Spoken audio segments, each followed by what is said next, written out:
And away they go. Pure Relentless out fast at 18-1. On the far outside, Daylin's firing. So is EOS. Tough guy between them.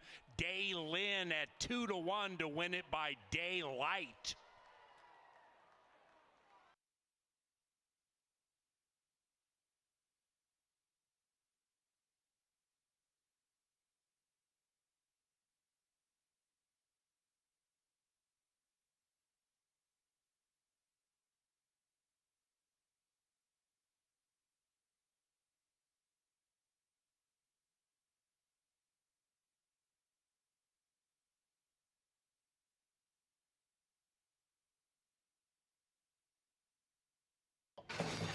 And they're racing.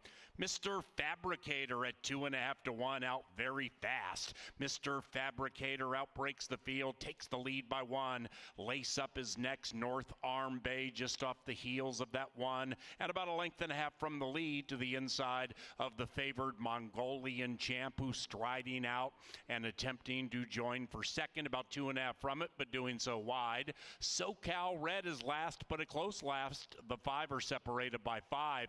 They head up the Canterbury Park barn side chasing Mr. Fabricator. Mr. Fabricator by a half, but now make it 1 as he cuts away from Lace Up, who is a clear second to the outside of North Arm Bay. Then we come to Mongolian Champ in the clear, 3 away from Mr. Fabricator, and 2.5 clear from SoCal Red, who is last and still about 5 out of it.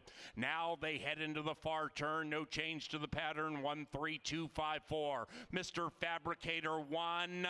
Lace Up is next. Then it's Mongolian Champ revving up to the outside. North Arm Bay sequestered 2.5 out of it. And SoCal Red's going for a very wide run at the top of the stretch. Mr. Fabricator has company in the shape of Lace Up and Mongolian Champ. North Arm Bay right behind them. SoCal Red swings into action on the far outside. Mr. Fabricator desperately holding on. Lace Up next to him. Outside of that Mongolian Champ, not tonight for North Arm Bay. They drive to the wire. Lace Up, Mongolian Champ. Mongolian Champ. Well timed as 1-2 in a row.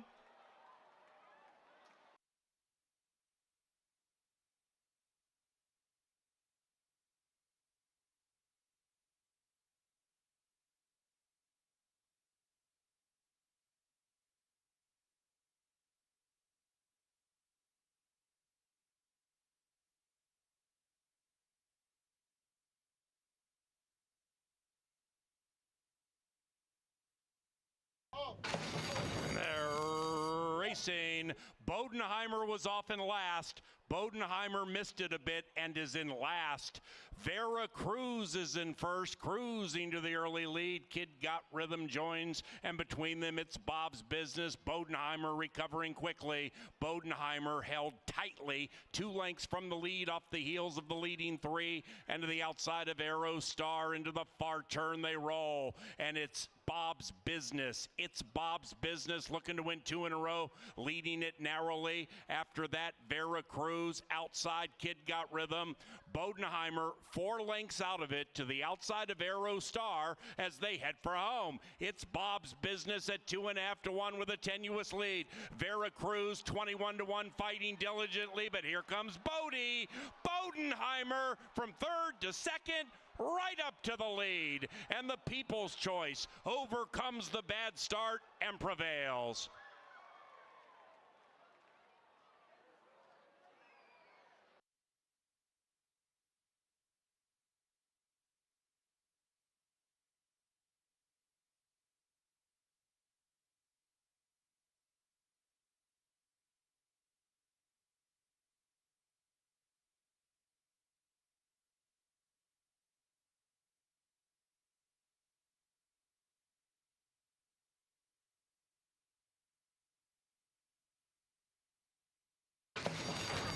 And they're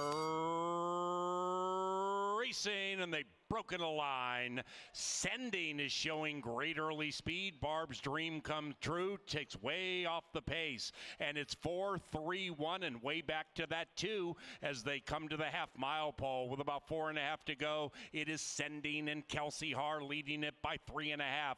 In second is Parle, then Pepper and Mint creeps up to the inside to be 3 out of it, and Barb's Dream Come True a good 15-17 lengths from the lead, and they're off the far turn. Sending has company. Sending has company on that lead in the shape of Parle, and Parle is 7-1 grabbing the lead from Sending. Then it's Pepper and Mint. Barb's Dream Come True is running on, but still a country mile out of it and chasing Parle and Eddie G, and Parle leads it from Pepper and Mint and Sending. Barb's Dream Comes True continuing to surge home fast on the outside. It is Parle and Pepper and Mint from Barb's Dream Come True, which turned into a nightmare, and Parle and Eddie G pull the upset at 7-1.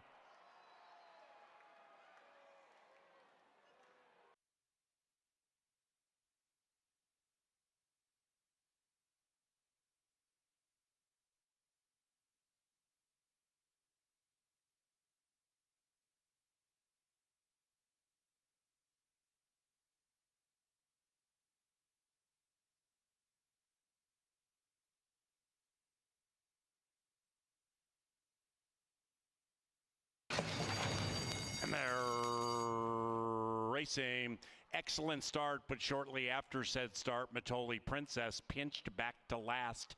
Adrian's Balboa looks to deliver a knockout punch early. The 1 popped the gate nicely. Far outside, Heavenly Destiny also prominent, and Coco Night shows speed. Right behind them, 1 more Rose. Then it's Up an Octave, Wildcat. Matoli Princess recovering speedily to be 7 from the front, and to the outside of Promises. Promises at 2-1 to the inside, 5 lengths out of it. 3 furlongs to travel, and up goes Heavenly Destiny. Heavenly Destiny from Adrian's Balboa. Outside of that, 1 more Rose pushed on, likewise for Matoli Princess. Promises is next, then we come back to Coco Night, and the one in last is Up an Octave, Wildcat, and now they come charging down the Canterbury Park stretch, and Heavenly Destiny at 2-1 leads it. Matoli Princess badgers to the outside. Matoli Princess at 4-1 shoots right by. Inside, Promises is finishing quickly, but it's going to be too late. It's Matoli Princess and Constantino Roman by 3.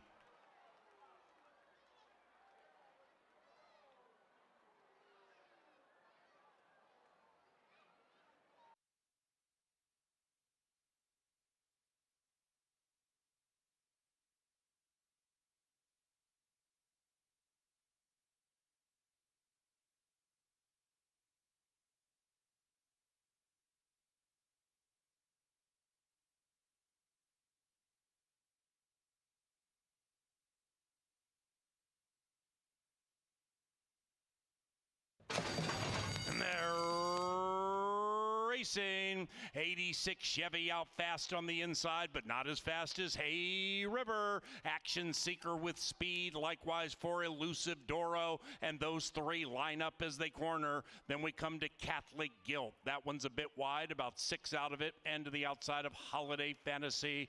And the one in last is Outrun 'em. 9 lengths from front to back up the barn side they stroll. Hay River and Eddie G tugging them along at a very fair pace. Action Seeker bugs that one. Outside of that, Elusive Doro. 86 Chevy trying to win 2 in a row, sequestered 2 lengths from the lead. Holiday Fantasies between runners. After that, Outrun 'em, and Catholic Guilt is in the purgatory known as last and being pushed on. 7 from front to back off the far turn. Inside, Hay River. Outside of that, Action Seeker. 86 Chevy and the hot jock looking for a safe place to go. Right there with Elusive Doro. go. Then we come back 2-3 to outrun them to the inside of Holiday Fantasy. Catholic Guilt calling on all the Saints for some help from last. They're inside the final furlong, chasing Action Seeker. Action Seeker, 7-1 means business. 86 Chevy trying to win 2 in a row. Action Seeker too good, and Action Seeker wins it by 2.5. 86 Chevy. Elusive Doro third.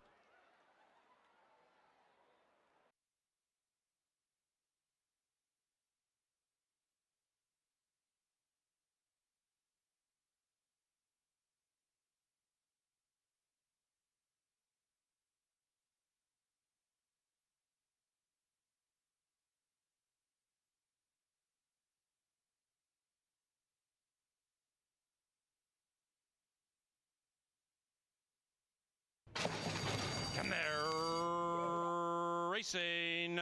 From the center, Stratia came out fast at 7-1, but not as fast as Levi Gata. And Levi Gata at 7-5, corners going quickly, but doing so with the lead to the inside of Stratia. Outside of that, Baby Doll Peach on the 3 wide side, 2.5 lengths behind that, Flatter Me Billy.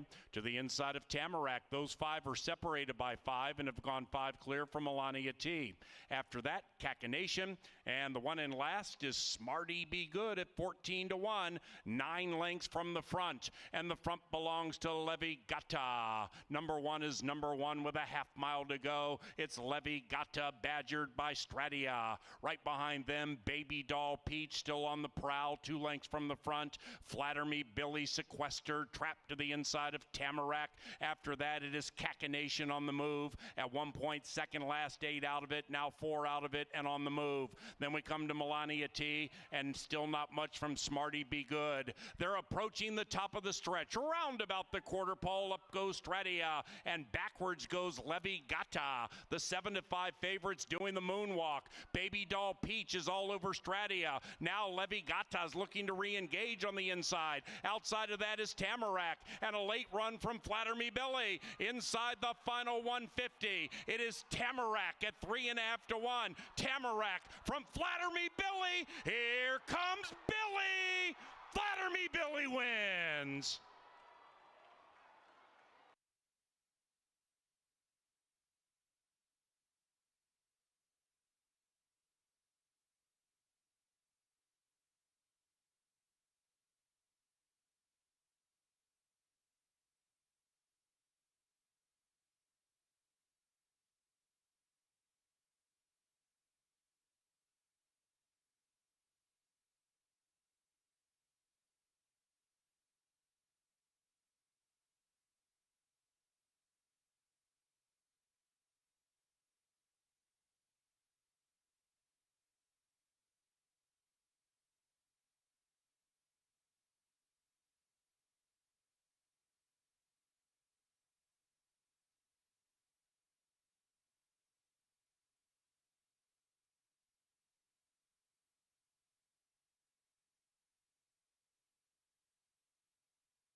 Good afternoon and welcome to racing from beautiful Canterbury Park here in Shakopee, Minnesota. We are under mostly sunny skies. The main track is fast, and our turf course is listed at firm. If you'll get your programs handy, we'll go over the changes on tonight's 8-race card. Race 1, the lid lifter, starts the early pick 4. There are no changes. No changes in race 1.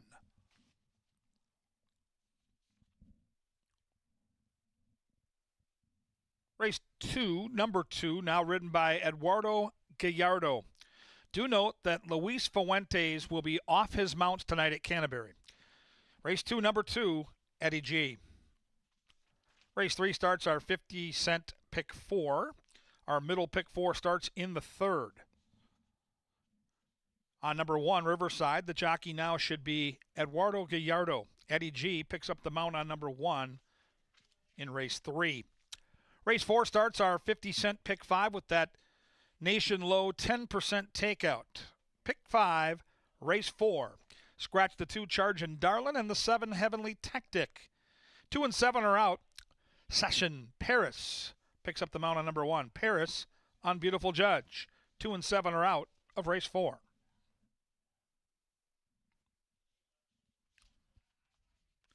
Race 5 offers no changes. No changes in the 5th, which starts the late pick 4.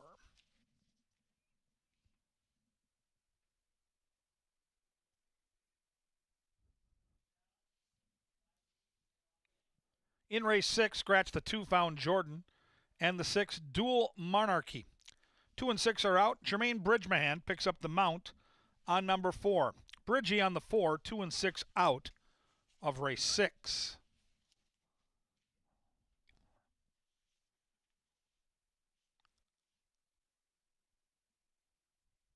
Race 7, Paris picks up the mount on number 3, Taking It All. Sachin Paris on the 3 in race 7.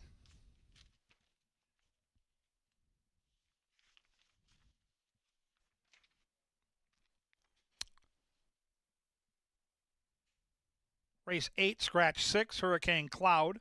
8, Loring Park. 10, Treble Clef. Eduardo Gallardo picks up the mount on the 9, Sonic Speed. 6, 8, 10 are all out. Gallardo on the 9, all in race 8. Fast and firm in a couple of minutes. Today at the races, sponsored by Touchdown Tile down in the paddock area. Come down to the paddock. Come sweat with us in the paddock. Paul Allen and myself will handicap the entire card. Up next, though, we're going to head to the studio for Jeff Madej and Angela Herman. Well, thanks, Kevin, and here we are. Welcome, race fans, to the First Bet Studio. I'm Jeff. This is Angela. We've got a lot of ground to cover tonight. And first of all, though, Olivia Bethke started her riding career a couple weeks ago at Canterbury Park. Mm-hmm. She won her first race ever last night at North Dakota Horse Park. So I wanted to give her a shout out. That's pretty cool. Congratulations, Olivia. Just the first of many, I'm sure, coming in the future, but well done. Got to get that first one out of the way. And she does so at any kind of price? I didn't see the price because we can't bet on it, so I don't know. But she booted one home, had a couple. She's actually never missed the board in her career, so she's 100% in the money. There aren't finding many riders that can do that. Not an easy task. We got a great card tonight. I really like tonight's racing, but we need to fill people in on tomorrow. Yes, tomorrow. It's a real zoo out here, right? Yes, it's Extreme Day. It's Extreme Day. You can see the animal lineup right here in this nice graphic. Camels, ostrich, zebra. You want to see any of them race? Your opportunity comes tomorrow. We're going to start at 1 p.m. We have the usual Family Day stuff going on, and the very unusual joining on this particular Sunday. Yeah, the creatures are here. I stopped back and took a look at them this morning, but it's not just the exotic animals. We've got a lot of things. There's some sort of a is it jump roping or rope jumping exhibition? But like world records are going to be set in this jump roping. Okay, yeah, I call it jump roping. That happens tomorrow. Paul's going to call a race on helium, and this is why I was just giving you a heads up on these things, because you need to be at the ready. First, we have Paul calling a race on helium. That's dangerous. Then, Kevin Gorg is involved in an extreme wing eating challenge, I guess it is. Yeah. And I stop by the kitchen every now and then to visit with Sam and David, the cooks, and Chef Tony. And here's Chef Tony. He's got a blender. He's got all sorts of peppers and hot sauces. I said, what are you doing? He's wearing a gas mask, by the way. He's making the sauce for Kevin's wings tomorrow. So I don't think Kevin's going to make it through 2 or 3. You may have to jump in and take all the duty. But that happens tomorrow. It's also Pepsi Family Day with the pony rides and the petting zoo and the face painting. It's Junior Jockey Day, where kids can sign up and join the Junior Jockey Fan Club, learn more about the sport. Also, Jermaine Bridgemahan. Here, I'll give you that card again. Right. Jermaine Bridgemahan is going to have a meet and greet. We do this every Sunday with a jockey. Jermaine, what just a great guy. And I actually ran into him yesterday and talked with him for a while. He talks like a handicapper, the way he looks at a race. So it's pretty fascinating to me, and I'm not saying other jockeys don't, but he can articulate it. He can not only tell you what his horse is going to do, but what the others are, and then he can go back and analyze a race and tell you why what happened. So great guy, really fun to talk to him, and the kids are going to get a chance to have their picture taken, get their own trading card autographed by Jermaine. That's tomorrow. One of these. After race 3. And that's still not all, because tomorrow you can go out to the event center and visit the Budweiser Clydesdales too. That's cool. They're monsters. 2,200 pounds is the average weight. It's a rare opportunity to see them too. I mean, even when they've been here for a couple of days, they are under high security when they're out in the expo center. No going in there, no petting them, nothing like that. They are valuable horses. You get your opportunity to go and see them, and they are just so much more impressive in person. I mean, just the fact that they can take all that weight, move gracefully, do what they do, and put on that display is a lot of time, patience, training, and talent, and they have it all. So it'll be a pleasure to see them on Sunday. Now, after tomorrow's racing, we're going to take a short break. You can see the calendar here. We've got about a week break, 9-day break. We don't come back until July 22nd. That is a Wednesday, so we're going to have a 4-day week when we do come back. Yeah. It's a good break for the people that work with the horses. It's a good break for the horses, and it also allows us to have the world's best rodeo, or at least the Metro's best rodeo. There you go. That's what you're going to see. That, bull riding, barrel racing, steer wrestling, calf roping, a little bit of everything. You get a sample of it here. But the rodeo's fun. It's Friday, it's Saturday, and it's Sunday. There's a lot of different seating options. General admission is very affordable. And you got great sight lines of the, I don't know what they call it, the arena, I guess. But it's fun. You'll be there. It's a different sort of setting, right? I mean, right out there in front of the grandstand. If you haven't been to it before, if you can't imagine that, come here and check it out for a day. Even if you just catch a few events, there's going to be plenty of them going on. And it is a unique setting for a rodeo, but a very fun rodeo, as you've mentioned. There's a lot of different things going on through the day, inside the building and out. So come and join us if you can. Right. Food, drink, vendors, music, everything. And plus the radio action. It's a professional rodeo, and it's super cool. All right, back to tonight, Ange. Let's get people up to speed. Okay, let's do that. We got the Loeffler leaderboard showing the standings and how things are going in the trainer and jockeys races. The trainers race has been a little bit closer really throughout, and the top two, Mac Robertson and Jose Silva, have been the ones contesting those top 2 spots. But you can see a lot of starts for both of them. And I have to always ask you, do you see this margin growing between the two of them or shrinking after this weekend? I think that, you know what, it may end up right where it is, because I think they both have live horses. Now I've got to look at your analysis and see how it stacks up against mine, because I've not exactly been hot. I'll have to admit that. My picks, I've been putting them online on the Pros Pick page like you have. I was trending up, now I'm trending down, so I'm due to bounce back. But you know, they're both live, and they have some interesting horses too, like horses that maybe they're training for the first time or making their first start. Yeah. Just weird situations, different situations that I'm not accustomed to seeing with our top trainers. So I think you're going to get some value. And heck, a week and a half ago we had Mac and Silva win back to back at like 6-1 and 7-1 somehow. So well, and worth noting, there's a couple of new names in the mix too. You're going to see a lot more of Juan Arnett. We're going to see the Martin brothers come into the mix, I believe, and there's going to be some barns that are bringing horses up from Iowa too, so do keep an eye on them because they have been performing well thus far. And we get to the riders side of things. Manuel Americano still 7 in front. He has taken a commanding lead from the start and gone a little bit back and forth. You know, streaks happen sometimes. He's had a day or two off. But Constantino Roman now firmly in second, and you can see he's kind of pulled away a little bit from Gallardo. He is, but Roman's had a really good couple of weeks here, and I think Paul keeps talking about how often, when he rides favorites, how frequently he wins. So if he's getting bet, take a long look at Constantino Roman. Kevin mentioned that Luis Fuentes off today. Hopefully we get to see him back tomorrow. But So there are the jock changes. Keep an eye on those. But we've got a great room, a fun room. We'll get people, men and women down there. You get your money's worth when you bet on any of them. Absolutely. Get an honest day's work out of all of them, and you get the chance to meet them too. So again, keep that in mind for your Sunday plans. If you don't have any, make some to come out here and you can meet our writers up close and personal. You get some free past performances. I guess that Jermaine probably indulges in some of those, I guess. If you said he reads the form and looks at everything, you too can do that for free at brisnet.com. Right. You know, the STEAM team, Angela, Kevin, and Paul, they're not just guessing. They're looking at data. They're analyzing data, and we give you that data for free at brisnet.com. So make sure you jump on and get that. And then use that skill that you build and play in these $40 feeders on the ADW Express Bet.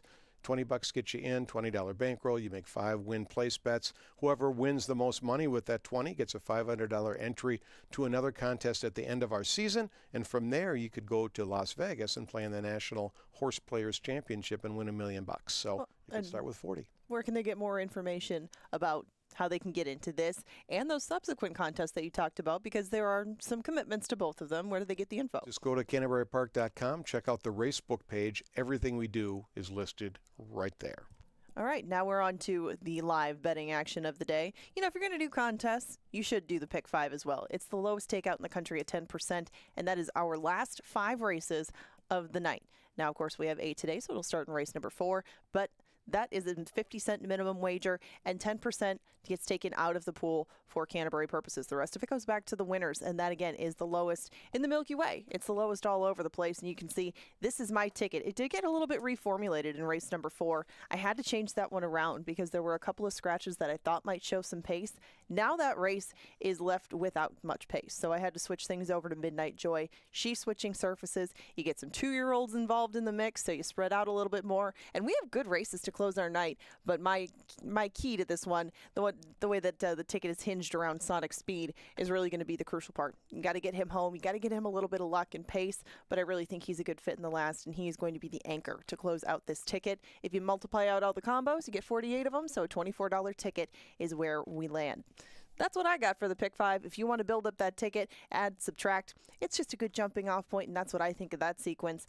But along the way, we got races before the Pick 5, and I kind of liked race number 3 just because of the distance. Hear me out.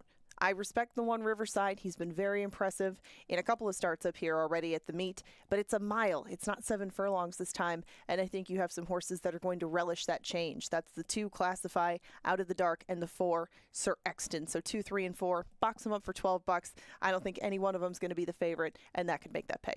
Absolutely, and that happens before the Pick 5 starts. So you cash this, you're going to make your $24, and you're going to roll it right back into the Pick 5. That's a lot of mileage for $12, Ange. A lot of mileage. Or giving it a shot. Maybe build your bankroll with this and then get into that Pick 5 with the 10% takeout. But other ways to build your bankroll across all 8 races offered shortly in the paddock. Yeah, it's a great card tonight. So we thank you for being here at Canterbury Park. Whenever you're here, we love to have you. You want to go down to the paddock now, right next to the paddock, and join the Today at Voracious program with Paul and Kevin. It's hot out there. I know. Just bring a fan. You got your program. We basically give you a fan when you walk in the door. Get down there. They're going to go through all 8 races, take some notes, find some winners, have some fun. It's all brought to you by Touchdown Tile.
Great tune.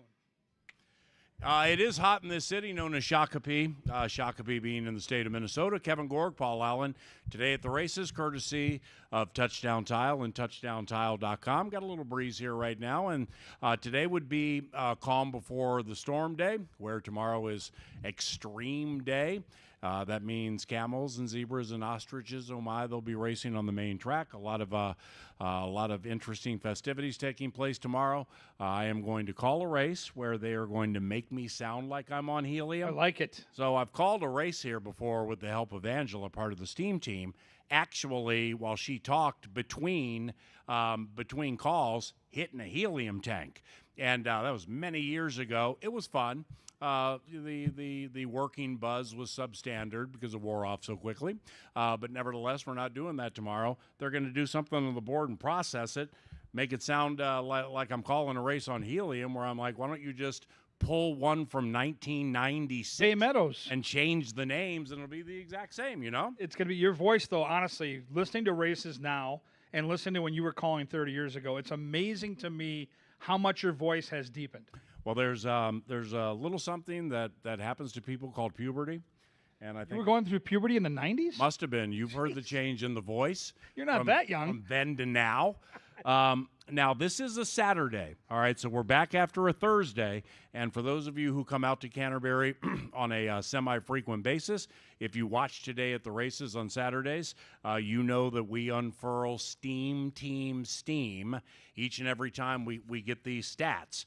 Now, our resident statistician who provides them, the Press Box's version of Stats Inc. would be Bruce the Meyer Oracle. So don't kill the messenger, and we're going to unfurl some numbers to help you kind of get a guide for betting this evening, but it might be different because tonight's fields are a little bigger than we've seen a majority of this season. So, Steam Team Steam. Up through Thursday, listen closely because this will help guide your wagering this evening. Favorites at Canterbury Park are winning 46% of the time. Ouch. 46% of the time. Horses that are 7-5 and lower, all right, 63 for 129. Oof. Now, they're winning 49% of the time, 7-5 or lower. You're like, okay, cool. I got it figured out. Until you recognize the return on investment, the super special ROI is 84 cents. Oopsies. So Sounds like a Johnny the Mickelson voucher proposition. Johnny the Mickelson. Horses so far this season, 10-1 to 14-1. Okay. 10-1 to 14-1. It's in my zone. How you doing? 2 for 104. Oh. 2 wins, 104 losses. Return on investment there, 23 cents. And finally, if you're 15 to 19-1, 1 win this season, 49 L's, ROI 33 cents. Might have been Kelsey Har. So with that said, with that known, we can begin in race 1, or you can just kind of encapsulate what you've seen in the card. How do you bet it when favorites win 46% of the time, 7-5 or less, 49, 10-1 to 14-1, 2 for 104, 15-1 to 19-1, 1 win, 49 losses? What do you do? You got to learn how to play exotic wagers. You got to learn how to play tries and supers. That's what I advise. Those horses do hit the board. And, you know, the one thing I have noticed, especially in our turf races, is price horses are still in the trifectas and supers. So you've got to be a little more creative. Do not bet the show. I'm going to keep saying it every single time you tee me up. The show bet is the worst bet in horse racing, and it's not close. Thank you. Do not do it. We're getting a lot of 210s to show this year. If you're making 10 cents on a $2 bet, you are wasting your time. We're getting a lot of 210s to place. Right. It's no good. I'm a win bet guy. I'm a pick 5 guy. I don't do the tries and supers like the mouse does, but I love keen horses and exactas. So if I love Sonic Speed, which I do today, I'm singling the horse in my pick 5. I will look for 3 or 4 horses and do $5 exactas with my Sonic Speed, who will likely be 4-1, over those 4 horses. Spend $20. Try to hit the X. You got to be creative, and we have the bets to do it. Like, you don't need to come out here with a satchel full of cash to have opportunity. Even though favorites are winning 46%, you can still make money. Race number 1, fast main track, pick 4 wagering here, no scratches. My selections for the top 3 are 7-5-3. We have a Steam Team triple here. Angela, Kevin, and yours truly have all taken number 7, Mr. Impersonal. Because we are in the favorites beating business, the Steam team have gone trifecta on it together. The percentage has come down. In fact, when we all three pick the same horse, we've lost the last 3. So that percentage over the last 3.5 years, when we all select the same horse, a Steam team special, we win, I think it's 75.2% of the time. Not bad. We're all on number 7, Mr. Impersonal. Why do you like that one? Pace makes the race. I don't like this post. You look at our 7 furlong configuration. This is not a good place to be. But 4 and 5 are fast. I mean, really fast. Pace should be honest. I don't think the 2 is going to be too far behind as well. 7 likes to come from off the pace. Little cutback action here. I like the way he ran against Halo Music 2 back. I think Quinones will get this horse rolling, turn it for home. 5 horse is interesting to me at 5-1. This horse is fast, yes. Third off the layoff. Roman is on fire. He is bringing in horses. Do not leave the 5 off your exactas and tries. I go 7, 5, and 3 as well. Race number 2, we stay on the fast main track here. No scratches. We do have a rider change. Jockey Luis Fuentes not riding this evening. We all just found out about it about an hour ago. So number 2, Rockin' Sock Connection, picked up by Eduardo Gallardo. Gallardo rides number 2 in race number 2. It's a 3-5-2 for me. KG is on number 4, TC Gold. I don't love this race. I had a hard time wrestling back and forth with the 1, 4, and 5. And, you know, for me, Mac Robertson, when in doubt, especially if he's not going to be favored, and I don't think he'll be favored. I think the 5 actually goes favored here pretty significantly here. So I'm going to try TC Gold off the layoff. Mac's only 5% off this type of layoff, 6 months or longer. But his horses are running right now, and I trust him. So I'm going to go 4, 5, and 1. I'm taking a stab with Brucey here with Way Up North. It's a stab. I mean, this one probably will be 5-1, maybe at the lowest. But here's the reason. With Way Up North, we're coming off a terrible race. Just ran last. In the mud, okay? And it's clear. Open Company, too. Against Open Company, too, is a Minnesota-bred race. Good point. But it was clear to me in the early stages of the race with a horse that can be close to the lead like it was last time, or 2 starts ago, 24 opening quarter, 48 for the half. So, therefore, we're going 24-24. That's pretty legit as this level goes for state breds at Canterbury. Then we get on the mud and didn't like it a lick. So, Roman's not riding the horse. He opts for the Burnt Barn with its miles. I understand that. But I think Way Up North is going to outrun its odds. Don't know if it's going to win, but I'm going to take it first. 3, 5, and 2. 3, 5, and 2. Race number 3 brings us to the turf course, which is firm. Pick 4 wagering on races 3 through 6. Number 1, Riverside. This one, red hot, looking to win 3 in a row. Eduardo Gallardo picks up the mount. Sir Exton and Steam Powered also looking to win 3 in a row. Those of you who didn't follow us on Thursday, trainer John Arnett brought some up from Prairie Meadows. One of them won. He trained Steam Powered. Kevin's on number 4. I'm on number 1, Riverside. What are you going to do here? I don't know, man. The 1 is imposing. The 1's going to be even money. 2 for 2 at Canterbury off back-to-back 84 Buyer speed figures. But I do have to note this. As good as Silva is, and Silva's been unbelievably good, this is the horse's 3rd start in 21 days, and it is 90,000 degrees. So if there's ever a day to try to beat an even money horse trained by Silva, which those days are few and far between, this is the day. Sir Exton comes in fresh, hasn't raced since June 25. Kelsey, the regular rider, has won back-to-back. I love the versatility. 2 races ago, wire-to-wire. Last race, not a very comfortable trip, off the pace, still wins. This horse is sharp. This horse can make his own trip. And I think because of the timing of the race, he has the edge. I go 4, 1, and 2. It's 1, 4, 5 for me. Not sure I'm playing the first pick 4, but Riverside's going to be singled by a lot of people. And by the way, classified as a decent resume. Out of the Darks made some memories before. R&R Audible, I believe, won here earlier this season. Good race. Right, it's a really, really good race. Sir Exton, the one I picked 2nd. Tough not to pick that one. Riverside's just so fast. Bye, Moose. So see you, Moosey. 1, 4, and 5.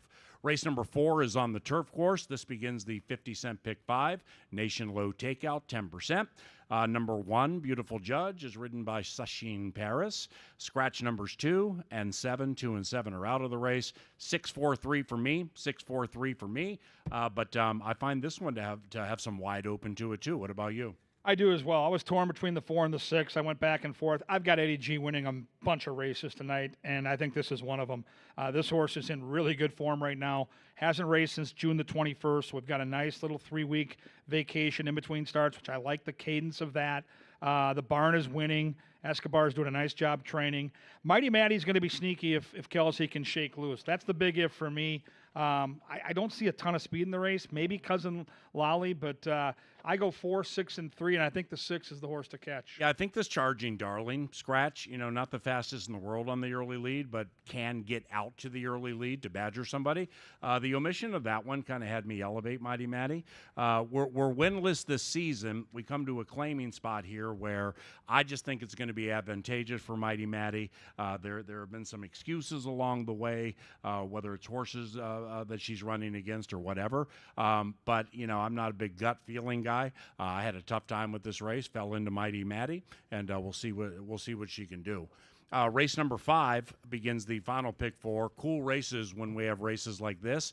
2-year-old baby boys. So these are the baby boys, and in this race we do have a few that already have run at Canterbury, and you have several who are debuting, and these are state-bred horses too. So for the people who bred them and owned them and all the time that they've been waiting for moments like this, nights like this are really cool. Best of luck to everybody involved. I go 5-3-2 in very lukewarm fashion, Kevin.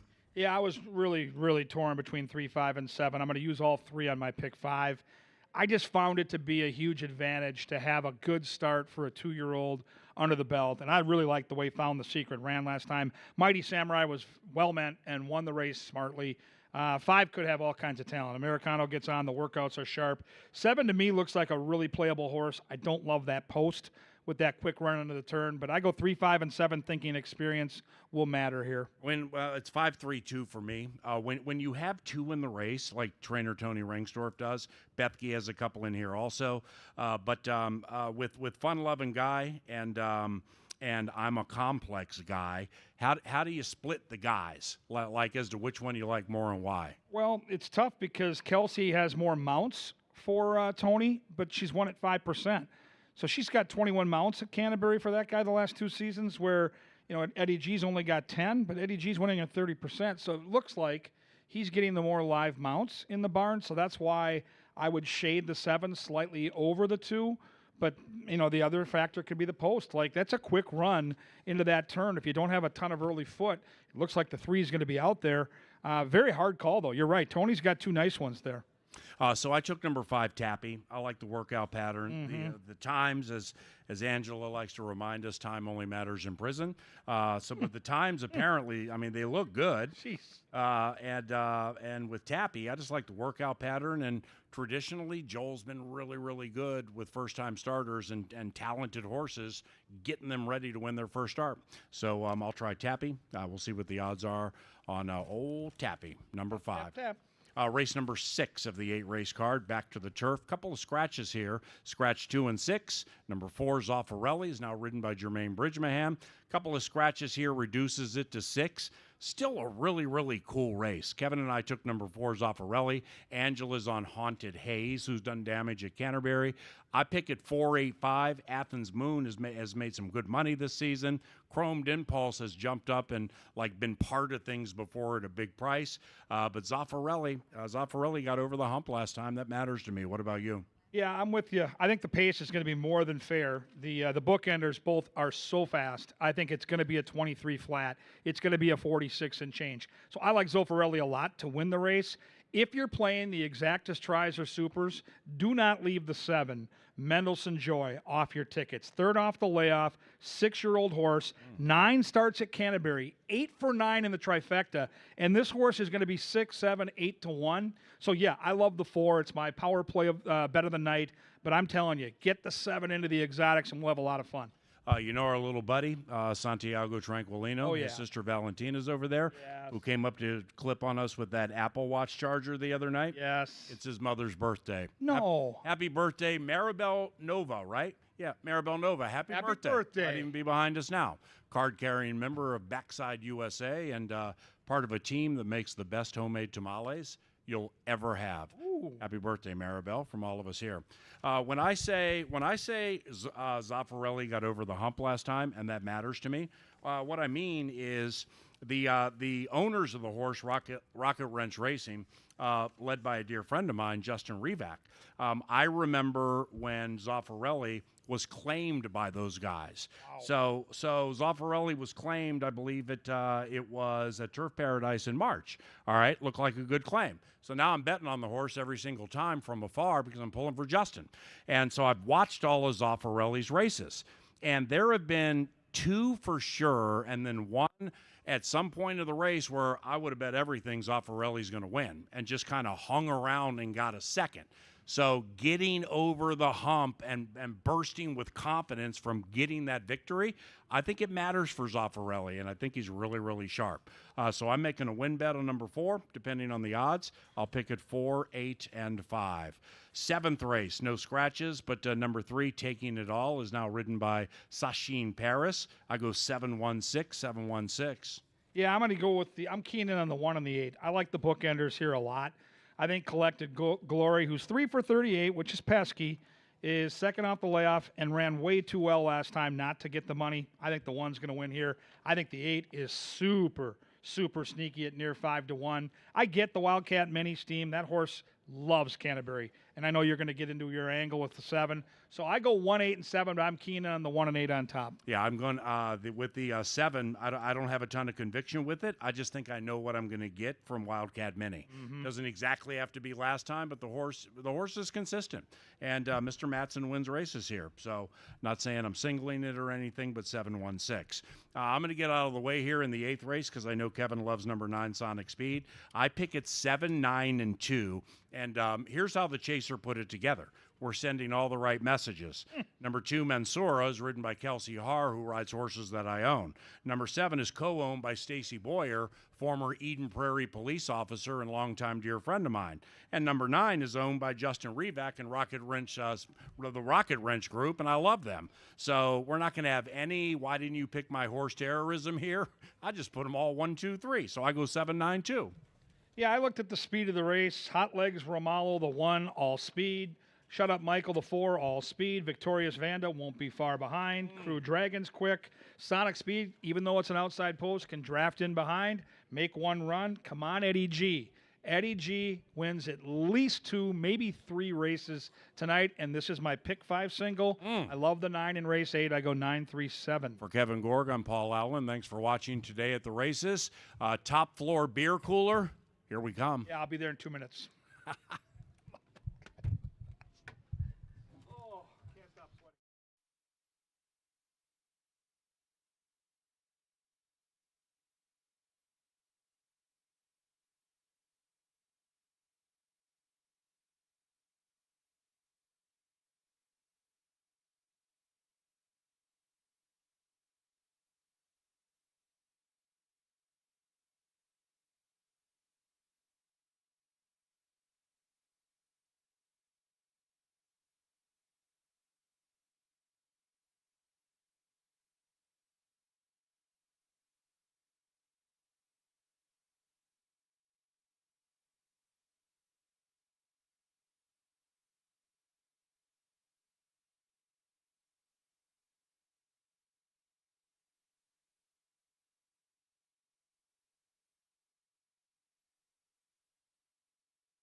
And now, Canterbury Park bugler, Lynn Dykert.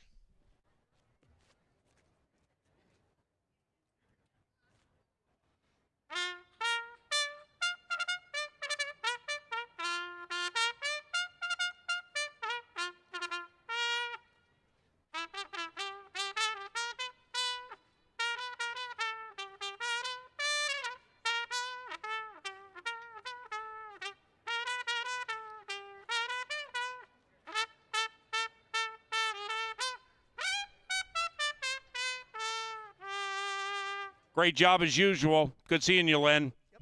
Lynn Dykert, our bugler. Race 1, fast main track, no scratches. Racing at Canterbury, provided in part by Apple Autos, Tri-State Bobcat, Minnesota Soybean Research and Promotion Council, John Deere. Quick Trip, Loeffler, Maker's Mark, Minnesota Lottery, Anheuser-Busch, and Comcast Xfinity.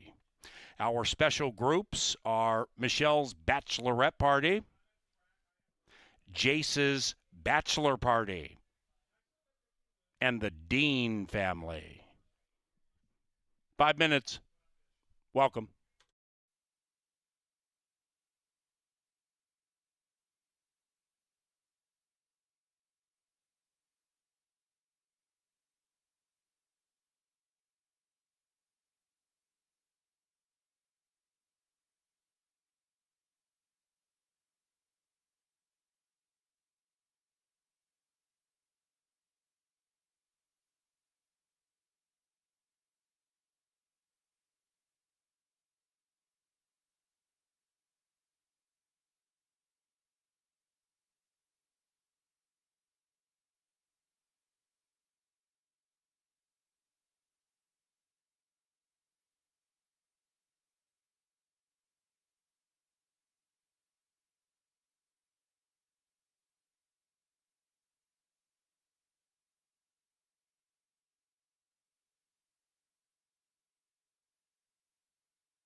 And they've reached the starting gate. It's post time. Into the gate for race number 1 and the first pick 4.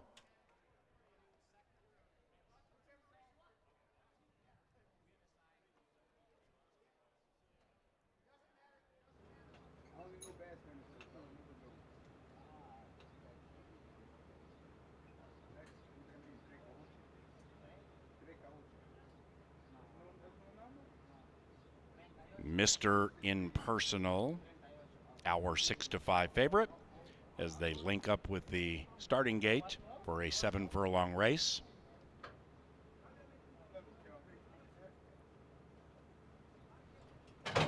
Even money on the 7, 2-1 on Big Hammer.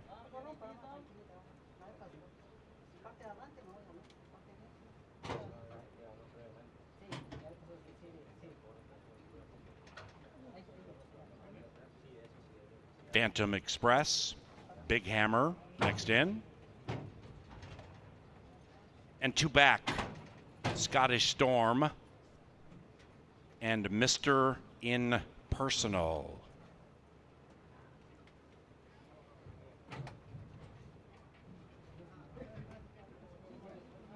It's a Saturday at Canterbury Park.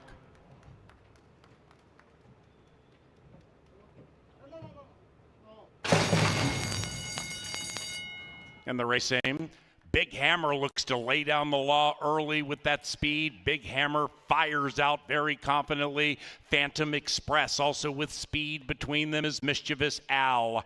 Then we come back 2.5 to our June for Cars at a big price. That one's 5 lengths from the speed battle, which is 2-pronged. Mo Beach Time to the inside of our June for Cars, 5 out of it. After that, we have Scottish Storm and Mr. Impersonal beginning to advance, second last and 5 lengths from the lead. A moderate pace being set as they head into the far turn. And it's Big Hammer and Eddie G. Big Hammer and Phantom Express still slug it out. Mischievous Al in the men's colors right behind them. Then it's our June for Cars. Here comes Mr. Impersonal, the 1-2 favorite. Once on the inside has been guided to the outside and now is attempting to join Mischievous Al for third, and they have a 1/4 mile to go. At the top of the stretch, Phantom Express looking to disappear in the winner's circle. Big Hammer starting to feel the heat. Behind them, Mischievous Al, Mr. Impersonal on the outside. That one has the red shadow roll, and here comes the favorite.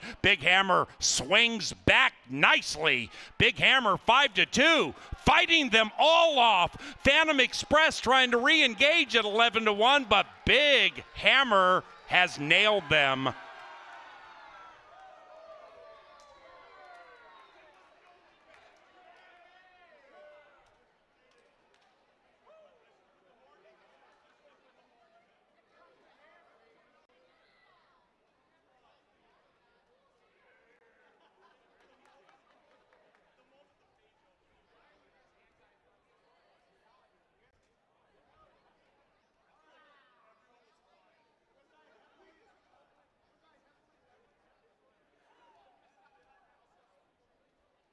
Number 3, Big Hammer gets the money.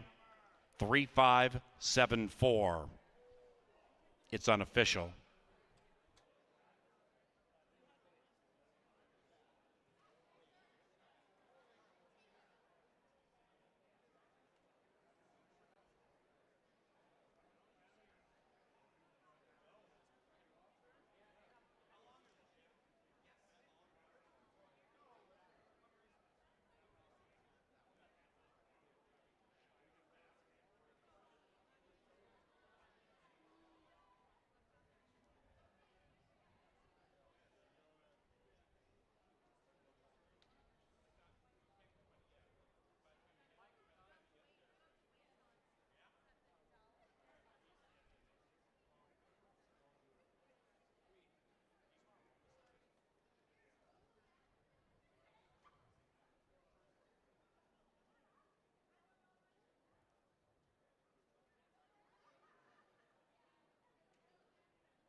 Canterbury's first official, exacted nearly $35.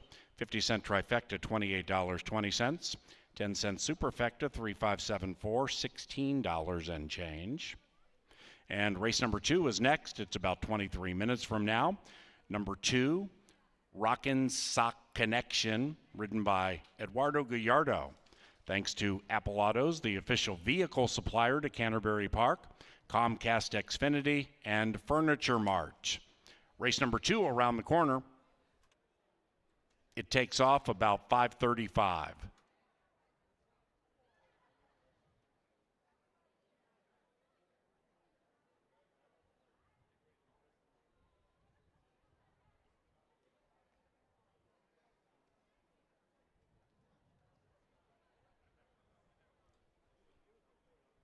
Into the winner's enclosure, Big Hammer and Eduardo Gallardo.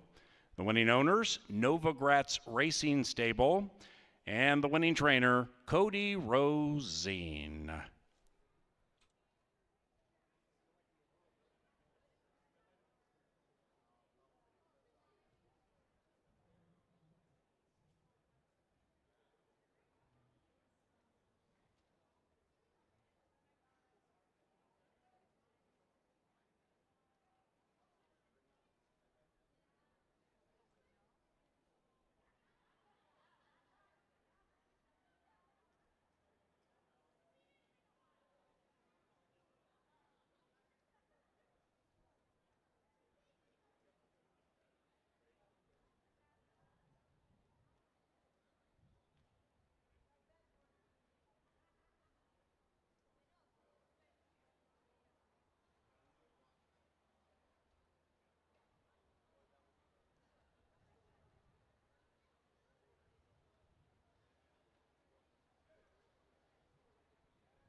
And the race aim.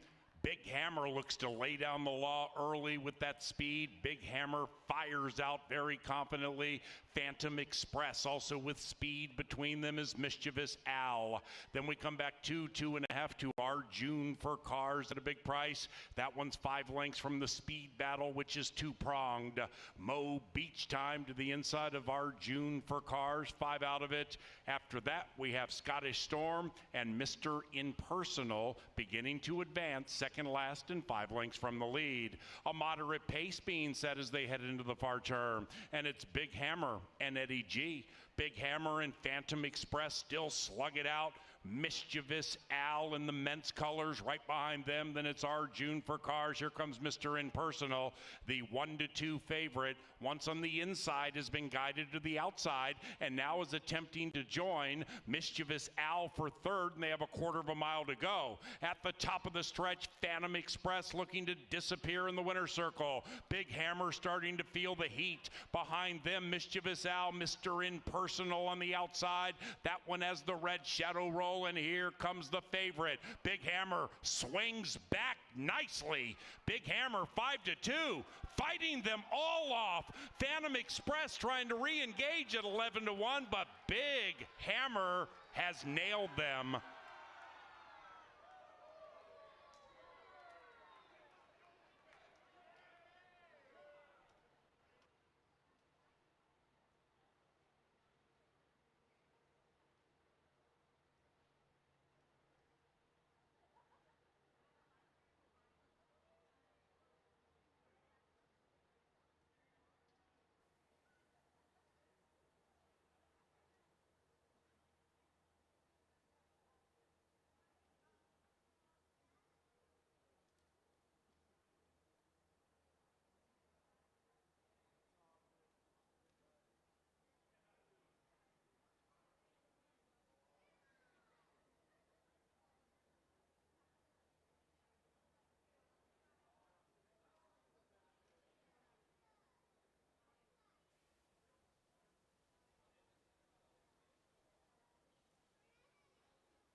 What a beautiful Saturday we have in store here at Canterbury. What a great night for racing, and the card delivers.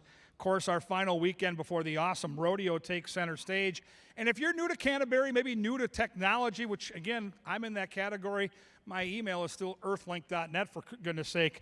Try the First Bet app. It's something I think is worth your time. Main level info center, or head up to the third floor, to the clubhouse, air conditioning up there. Stop and say you want to download the First Bet app. You'll never wait in line. You can bet on your phone all night long. And the cool thing is you put money in when you start, you take money out when you're done. It's just like Venmo for horse racing. Try it, the First Bet app. Race 2 takes us onto the main track, 6 furlongs for state breds. Let's handicap together. That's a good look at It's Miles, who makes a very nice impression in the paddock for trainer Joel Burnt.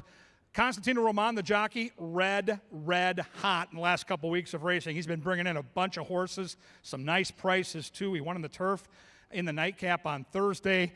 Inside post, deep closer, speed in the race, hot jockey, 6-1. Good trainer in Joel Burnt. You've been warned here. I'm going to use this horse in my exactas and trifectas for sure. Number 2 is interesting. Eddie Gallardo, who we talked about in Today at the Races, our handicapping show. I've got him on a big night. So far, he is delivering. He gets the mount here on a Rock and Sock Connection, third off the layoff with some early speed. Can he shake loose? Fans think so. Co-favored 5-2. Number 3 is Way Up North. Paul Allen likes this horse, and Paul is able to come up with some very interesting long shots. Keep an eye on PA's selection here, Way Up North, for my good friend Bruce Rieken. This horse hated the mud last time against Open Company. Fast track, back in with State Company. Sneaky horse getting bet at 4-1. I'm on TC Gold. I've got Mac Robertson here. I think Mac's in a good spot with this horse. Off the layoff, Bridgemahan, steady workouts, has faced better, 5-2. Fun race. I mean, all these horses are taking money. Number 5 is Paul Allen. Paul Allen didn't pick the horse named after him. Interesting. Ange did. She's a believer. Another Mac Robertson horse, Chicago class in play, top jockey Americano in the saddle. Expect Paul Allen to make a late push down the Canterbury stretch. Want to see what he looked like in the paddock on this hot, steamy Saturday. Makes a decent impression. A little rambunctious right now. We do have a double handler in play, which is probably for a reason. Interesting horse, 3-1. Outside marker, Perfect Gamble, Nicky Goodwin. Boy, he had a first-time starter at Ellis Park today that ran a bang-up race. Nicky can train, flat out. Hall of Famer for a reason here. Great jockey back in the day, but this guy can train. Perfect Gamble, outside attack post, 5 starts at Canterbury, 3 times inside the trifecta, and right now the longest shot on the board at 8-1. These cool-looking horses, all bred in the great state of Minnesota. It's an attractive $29,000 allowance race. It's race 2. It's Saturday night at Canterbury Park. It's all coming up and coming at you next.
Happy Saturday, everybody. From the winner's circle, before we get to race number 2, we've got a sumo wrestling Pepsi pickup going on the track. Yes, that's why you see Mark in the red and Mason in the blue down here, and they are racing for a few bottles of Pepsi. It's a pretty simple task, fellas. You got to pick them up one at a time, bring them back to the bucket, and the first one to get those 3 Pepsi bottles in the bucket is going to the Ram Trucks Rodeo next weekend on us. So big prize on the line, fellas. You got the rules. It's pretty simple, and it is a full contact race. So feel free to take some shots at each other. Are you ready? Set. Sumo! Go get those Pepsis. There you go. Beautiful. That's a beautiful start. Mason, get back up. Come on. Whoa! And Marcus just lost his hair. Okay, now Mason, you got to catch up. Pick it up, pick it up. Mark keeps going. It's a little bit easier without the helmet. Mason, come on. You got to get that in the bucket. In it goes. Okay, they're one apiece. Mark, let him catch up a little bit, you poor thing. Come on, Mason. Get that second one, get it back. He tries to pick it up. Mark takes a charge at him. Oh, no. And he kicked the bottle, too. Not sure how we feel about that, judges, but let him get back to the start line. Mason gets his second bottle. Mark has a tremendous, probably insurmountable lead, but he does get his third bottle. He's going to take one more run at Mason. Come on, knock each other over, boys. If you're going to hit each other, make it count. Mark comes home a triumphant winner of our sumo wrestling Pepsi pickup by a wide margin. Congratulations, you are going to the Ram Trucks Rodeo next weekend. You get a daily double pack for that effort, Mason, but we're going to have to get you some sturdy shoes or something like that. If you want to bet on race number 2, you do have 1 minute, but if you want to go to the Ram Trucks Rodeo, you got to check out CanterburyPark.com right now.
They're at the gate. It's post time.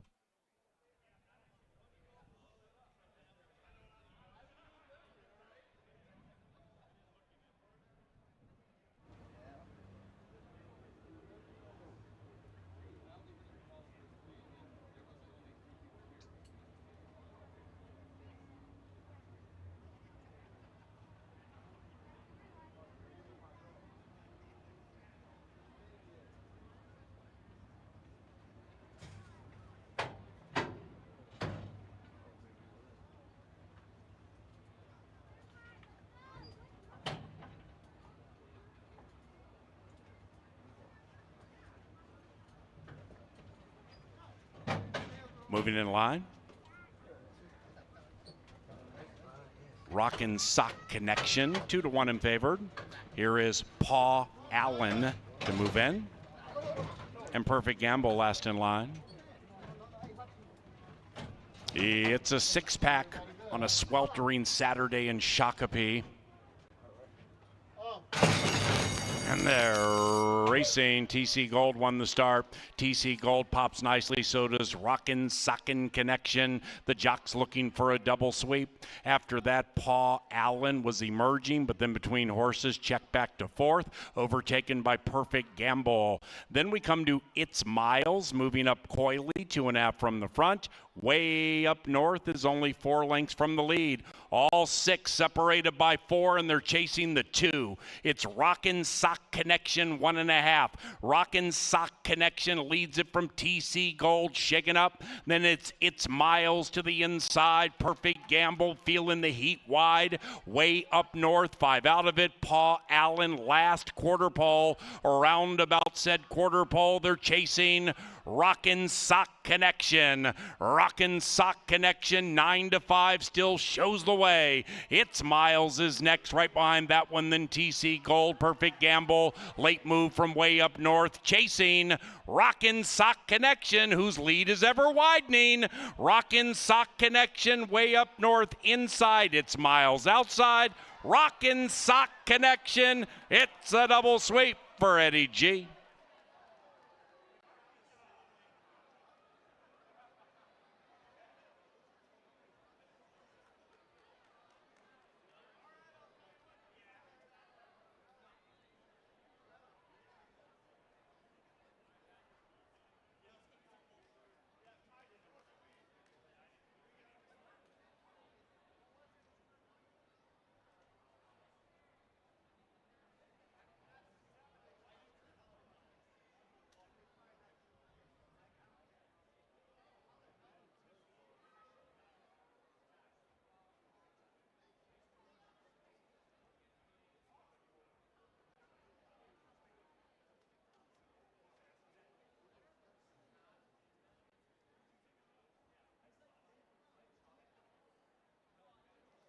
Number 2, Rockin' Sock Connection first. Photo for the rest.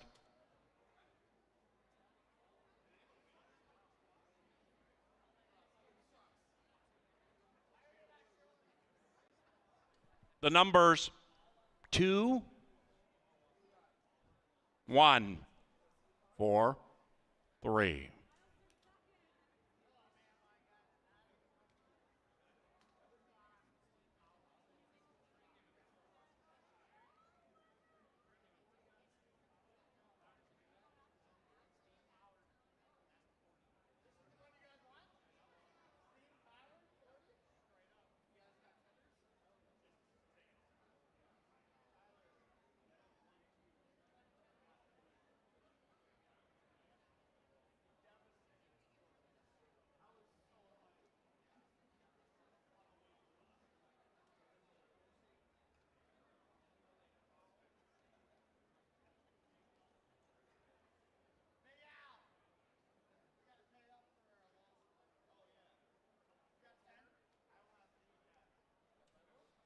As Rockin' Sock Connection receives a well-deserved bath for his toil, race 2 goes official. First double paid $27.60. 2143 Superfecta, nearly $14. Exacta $11.70, trifecta $20.30. It was chalk all evens.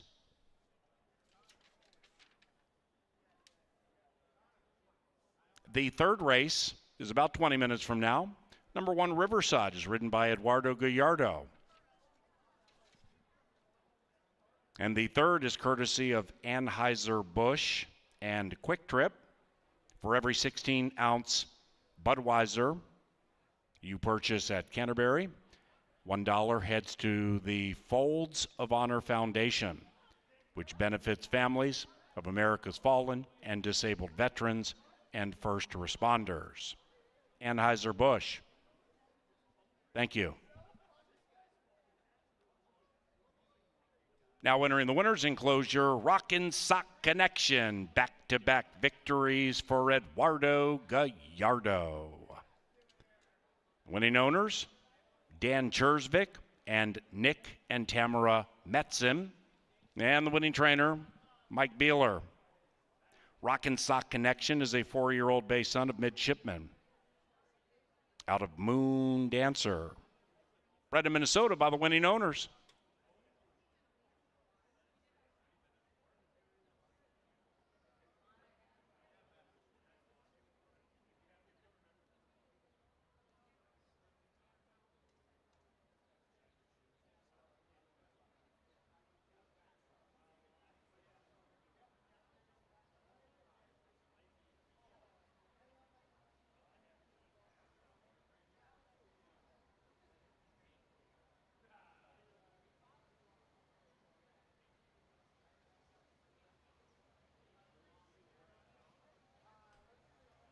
Race 3 in 20 minutes, about 6:10.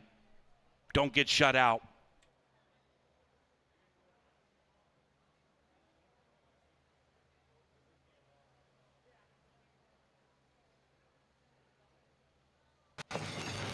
And they're racing. TC Gold won the start. TC Gold pops nicely. So does Rockin' Sockin' Connection. The jock's looking for a double sweep. After that, Paw Allen was emerging, but then between horses, checked back to fourth, overtaken by Perfect Gamble.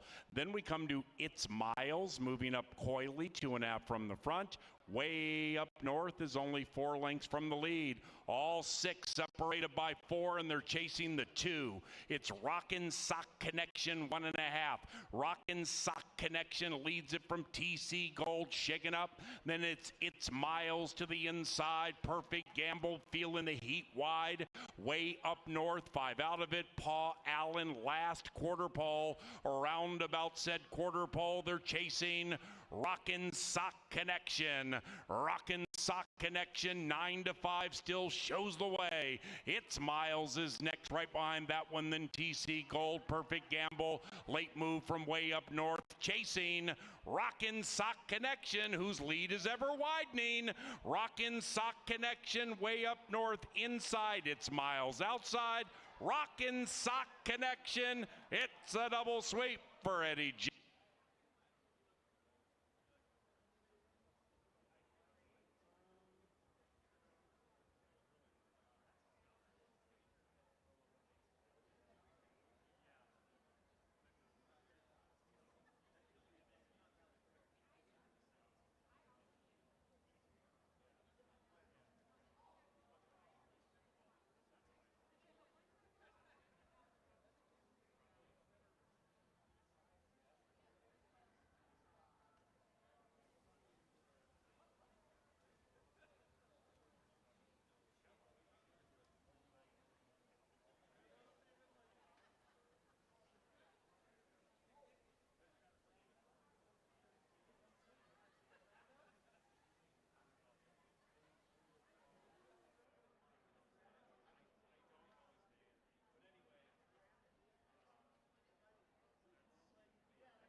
one of the fans here asked me about shadow rolls. Shadow rolls have two absolute reasons why you would put it on them. It sits on the horse's face just below his eyes, and it keeps that horse from seeing the ground. And if there's a black shadow there, that horse doesn't know if that's a hole that he's going to fall in or what that could be. So it keeps him from seeing a shadow in front of him that he might be inclined to jump over. There's another reason for this. You put it on a horse's head, and he is going to drop his head down in order to see what's on the ground, because you're taking away the ground with this shadow roll. And some horses run with their head high, and getting back to the efficiency and make a horse travel more efficiently, if you can bring his head down just a couple of inches, you're going to have a much more efficient running horse that's much more likely to win a race. The shadow roll.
All right, we are out here for race number 3, and this one will go on the main track, and we go 1 mile.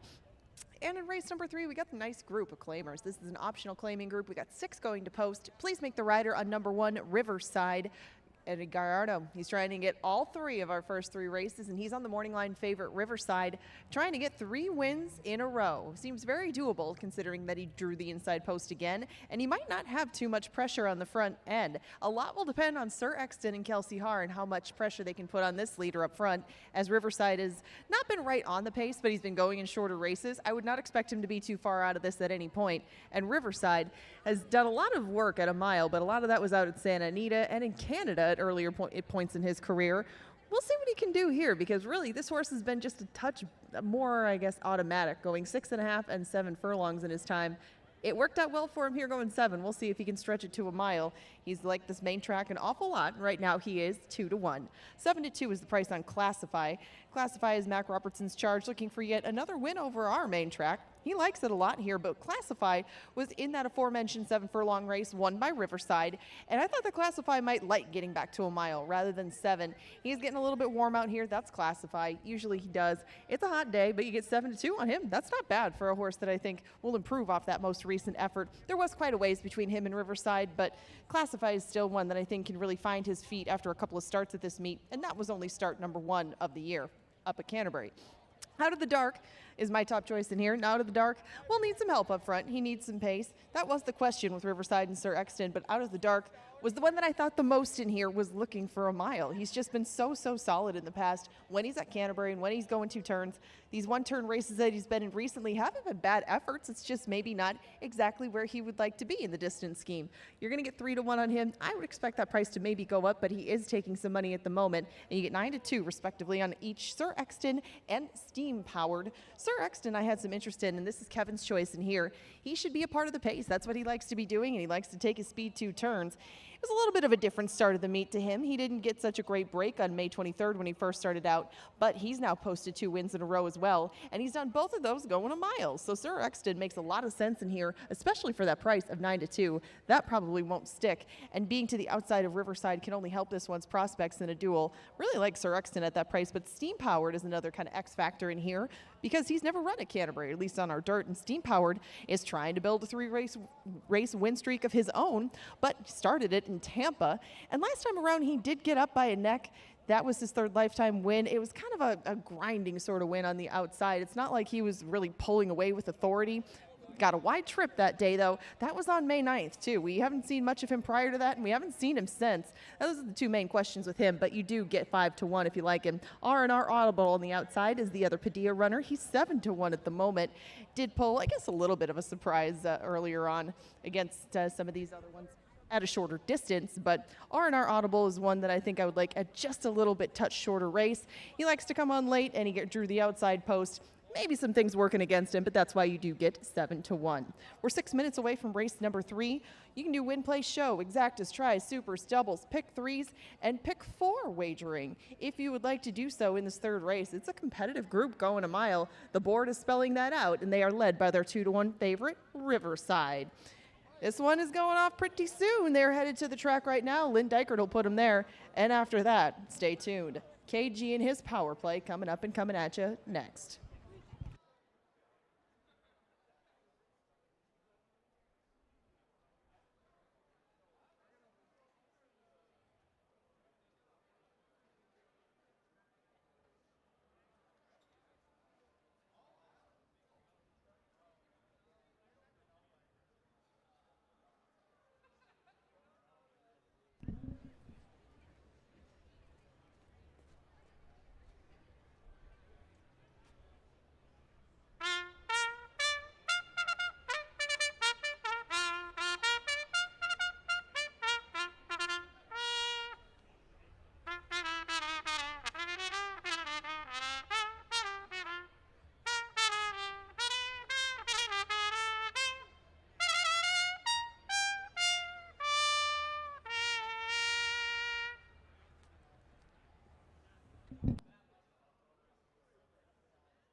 Upstairs we go for our Tri-State Bobcats sponsored endeavor. We call it the power play. We try to isolate on a horse later tonight in this card within the pick 5 normally that we can focus in on, maybe a pick 5 single, maybe a key in the exacta, trifecta, or superfecta. It's race 6. It's Zaffarelli the 4. And let's go back and take a look at the past performances. Nice claim here back in Arizona in January. A claim for $12,500 off of Doug Oliver. Horse clearly loves the turf, very experienced 8-year-old. And I like the spacing of the races. 14th of June, 25th, we pop. Big effort. So now let's give the horse a couple of weeks to get, reassembled and ready to go. Back class 2, raced at Santa Anita and Del Mar. Let's go back to that start. Athens Moon, who he'll face again tonight, was 1-2. Love the way this horse was push button on this particular day. This is an older horse that's clearly feeling good. Let's watch this horse when they spin down the stretch. This is a 1-2 favorite that just went near 48 for the half mile, and watch this horse kick it into gear here when the real running starts. This is a horse that I think is sitting on another similar effort tonight.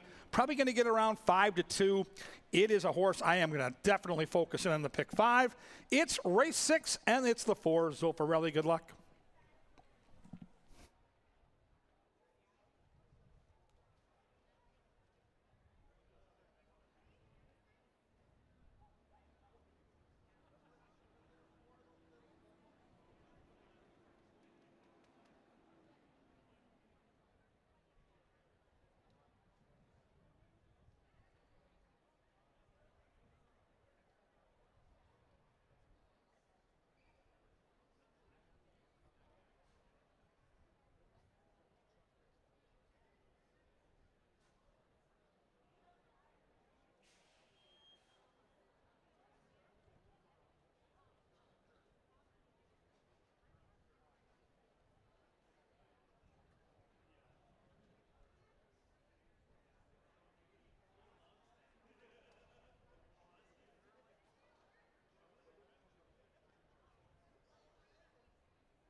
It's post time.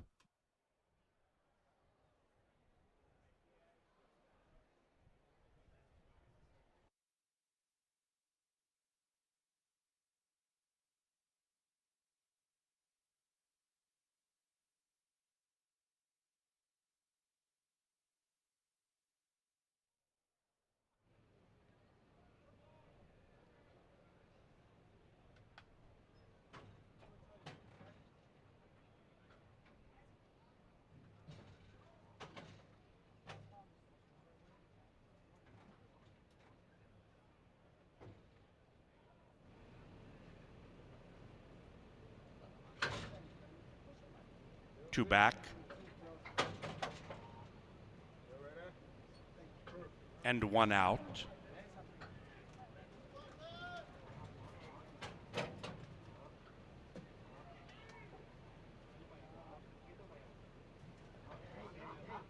Going a mile for 24.5. They're all in. And they're Racing, rough beginning for Steam Powered. The Invader missed it by a good 4 and is last. Classify out fast. Classify 2-1 out fast to the inside of the speed with Out of the Dark, and outside of that is Sir Exton, and those three cut and they go quickly, and now they're 6-7 lengths clear from the streaking Riverside, who is to the inside of R&R Audible. Steam Powered would have to win 3 in a row from 10 lengths out of it. They head up the Canterbury Park Barnside, race 3 Saturday. Sir Exton pulls Kelsey to a head lead. To the outside of Classify, between them Out of the Dark. Still 5 back to Riverside. That one is 7 lengths from the lead. Being shoved on a bit too is Riverside, joined by Steam Powered recovering, and R&R Audible now is last and 9 lengths from the lead. We have a 2-pronged pace battle, and the battle involves Sir Exton, who's trying to run away from Classify. After that, Out of the Dark, emerging from the darkness. Riverside now on the move between runners, looking for a safe place to run right behind the leading 3. R&R Audible's making a sweeping move at 23-1, 5 wide, but in the thick of it, and also Steam Powered just 4 out of it. And they head for home. It looks wide open. Outside, Riverside trying to win 3 in a row. Inside, Classify fights back. That's it for Sir Exton. Outside of that, R&R Audible 23-1, but Riverside bursts clear. Riverside with a great turn of speed has won 3 in a row, and that's 3 in a row for jockey Eddie G.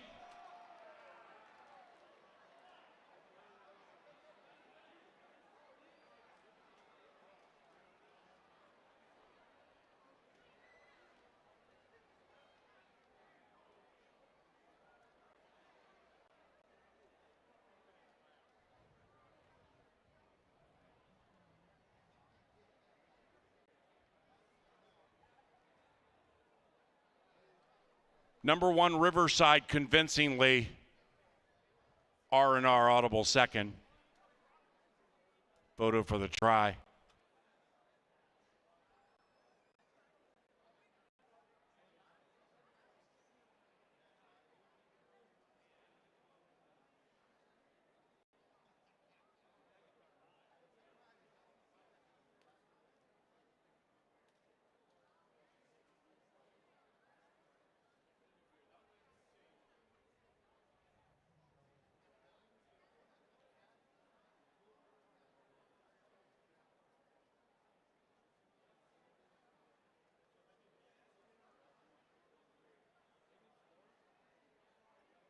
The numbers 1, 6, 5. Chalk all odds 3.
Now entering the winner's circle for a 3rd consecutive time, it is Riverside, owned by Kirk Sutherland, the winning trainer Jose Silva Jr., winning his third consecutive race tonight.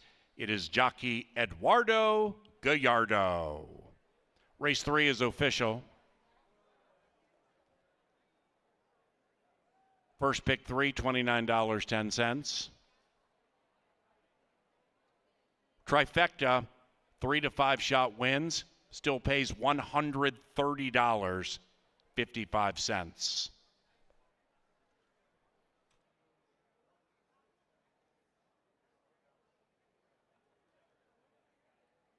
Race number 4 is at about 6:35. Number 1, Beautiful Judge, is ridden by Sachin Paris.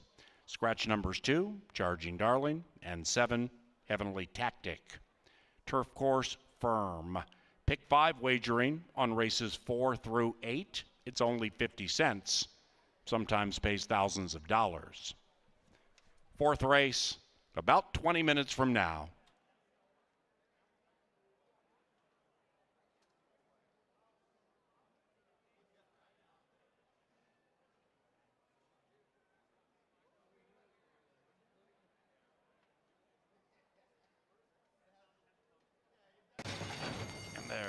Racing, rough beginning for Steam Powered. The Invader missed it by a good 4 and is last. Classify out fast. Classify 2 to 1 out fast to the inside of the speed with Out of the Dark, and outside of that is Sir Exton, and those 3 cut and they go quickly, and now they're 6-7 lengths clear from the streaking Riverside, who is to the inside of R&R Audible. Steam Powered would have to win 3 in a row from 10 lengths out of it. They head up the Canterbury Park Barnside, race 3 Saturday. Sir Exton pulls Kelsey to a head lead. To the outside of Classify, between them Out of the Dark. Still 5 back to Riverside. That one is 7 lengths from the lead. Being shoved on a bit too is Riverside, joined by Steam Powered recovering, and R&R Audible now is last and 9 lengths from the lead. We have a 2-pronged pace battle, and the battle involves Sir Exton, who's trying to run away from Classify. After that, Out of the Dark, emerging from the darkness. Riverside now on the move between runners, looking for a safe place to run right behind the leading 3. R&R Audible's making a sweeping move at 23 to 1, 5 wide, but in the thick of it, and also Steam Powered just 4 out of it, and they head for home. It looks wide open. Outside, Riverside trying to win 3 in a row. Inside, Classify fights back. That's it for Sir Exton. Outside of that, R&R Audible 23 to 1, but Riverside bursts clear. Riverside with a great turn of speed has won 3 in a row, and that's 3 in a row for jockey Eddie G.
Well, if you came down to watch today at the races about 45 minutes before our first race, Paul Allen and I had a nice conversation about jockey Eddie Gallardo, Eddie G, beloved Eddie G, as we call him in the press box. Because Fuentes was out with an injury, he was very well mounted. We both thought he'd have a big night. We didn't realize he'd try to sweep the card. Eddie G, 3 for 3 to start the card. And by the way, he's likely going to go favored here in race 4, which is a pretty important race because we have a 10% takeout in our pick 5 here at Canterbury. It's lowest in the nation. And this race starts said pick 5 wager. I'm sure you're having a great time on this sultry Saturday night. Tomorrow we come back with Extreme Day. Oh, is this going to be good? It's Pepsi Family Day, so we've got the face painting and we've got the pony rides and the petting zoo. But tomorrow we add another wrinkle. Ostriches, camels, zebras. It's going to be bonkers out here. So make sure to come out and join us. Tomorrow it's a 1 o'clock first post. We've got the rodeo next week. Head to CanterburyPark.com for rodeo information. Let's handicap this race. And Paris gets the mount on number 1, Beautiful Judge. Inside post on the turf, always a good spot. Turf racing is about saving energy and saving ground, and that's what Beautiful Judge is going to try to do here. Likely sits off the pace, first time ever on the grass, decent bloodlines for the endeavor, and likely going to be a big price. Angela Herman, part of the Steam team, she likes number 3. She likes Midnight Joy, and I think I can see the angle here. Some natural speed. Her best races in her career by far have been on the grass. So she gets off the dirt, she's back on the grass, she's got some natural speed. It's kind of a small field. Angela's got an angle there, so keep that in mind when you're building your pick 5. All that being said, Eddie G's the man tonight. I'm on him a bunch, and I'm on him right here. Blues Cross in a good spot for victory. Off an allowance win, now back facing softer competition, red-hot jockey. I think enough pace with the outside 2 horses and Angie's horse to make this race at least honest up front. I don't see any speed merchants, but I see enough speed where I think this horse can sit off and pounce when they turn for home. Number 5 is Cousin Lolly. Raquelme gets the call for Troy Bethke. The Bethke barn kind of quietly under the radar, winning it, nice numbers, high percentage, some big prices for Troy Bethke along the way. Last time out was the turf debut, and it didn't go well if you look at the finishing result, but this horse was chasing some very fast interior fractions early. Second time back on the grass with that natural speed. We'll see if Cousin Lolly can improve for a trainer that's been doing good things with big prices all meet long here in Shakopee. Finally, number 6, Mighty Maddie. You get Kelsey Haar, that's always a good thing. And how about Lynn Rarick, a trainer that comes here every year from Tampa Bay Downs. She's winning it over 25%. And in the training game, if you win at 10%, that's kind of the benchmark for doing good things. And Rarick's been between 25 and 30% all meet long. This horse has good stalking speed. I think the outside post actually, because it's a compact field, is going to help this horse get into a good position. And we'll see if Kelsey can take it from there. Johnny the Mouse Mickelson all over this horse. He's got a voucher upstairs, and he is unloading on Mighty Maddie. I gave myself a little extra time at the end here to investigate the horse flesh. And do note that every race day, come race number 5, we're going to have a grade 1 winning trainer, Gary Contessa, come out and help us figure out kind of the interior part of the game, what the trainers are looking for from the saddling enclosure to the paddock to the warm-up. And he knocked heads with Todd Pletcher and Chad Brown and Bill Mott out at Saratoga and out in New York for years, and he's a part of our team now. So Gary will be out here in race 5. We picked a great race. It's a 2-year-old race, and I can't wait to hear some of his insight with some of those horses. But right now, as I see these horses, I wanted to watch what my 4 horse looked like. I didn't want to see too much rambunctious extra behavior in the heat, and the horse is behaving quite nicely. Blues Cross just kind of chill out here. This is career start number 23. Here comes Cousin Lolly, second time on the grass for Bethke. Good muscle there, decent behavior. And let's take a look at Mighty Maddie. And Mighty Maddie isn't out here yet. She'll be out here in a second. Kelsey Haar's down by the saddling enclosure. So do note that Mighty Maddie's going to get a little different venture to the track. They have to get permission from the track officials, the stewards, to do this. But some horses get a little extra fired up when they see the crowd and it's race night. So they get permission to go out on their own, and that's exactly what it looks like they're doing with Mighty Maddie. But I want to get a good look at this horse because she's always got good energy down here. She's a very high-tempered horse, and she looks great. Good-looking coat, excellent-looking coat, actually, and pretty well behaved, and that's why you're seeing the 6 horse now who gets permission to go out early and just relax. We'll watch Kelsey warm that horse up. Our TV crew does a fantastic job. They really follow those horses nicely, and it feels like when Kelsey's on a horse, they follow him extra nicely. It's going to be a lot of fun up there to see how Mighty Maddie warms up for her endeavors. It's a fun race. It starts the pick 5. You can't win it if you don't get in it. Teddy P's out here, a well-known pick 5 bandit. He's out here with boatloads of cash to try to take down the Canterbury pick 5. It pays hundreds, sometimes thousands. Pick 5, race 4, at the gate in just 6 minutes. The best advice I can give you, don't get shut out.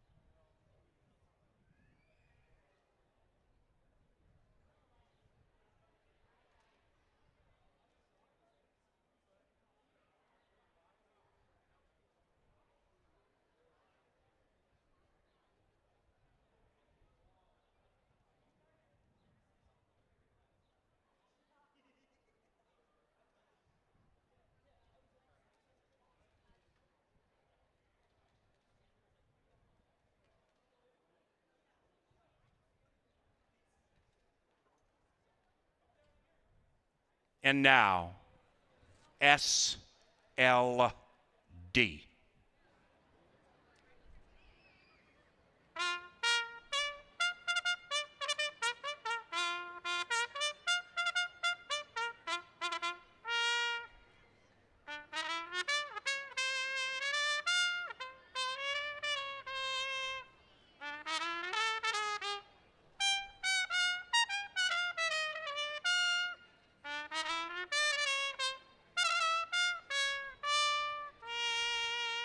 Race number 4 is 4 minutes from now. Number 1, Beautiful Judge, picked up by Sachin Paris. Scratch numbers 2 and 7. And Canterbury Park, pick 5 time, about 6:40.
Race time in a minute. Flying in the sky from the winner's circle. Free t-shirts, so make a little noise.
And now they've reached the starting gate. It's a race time.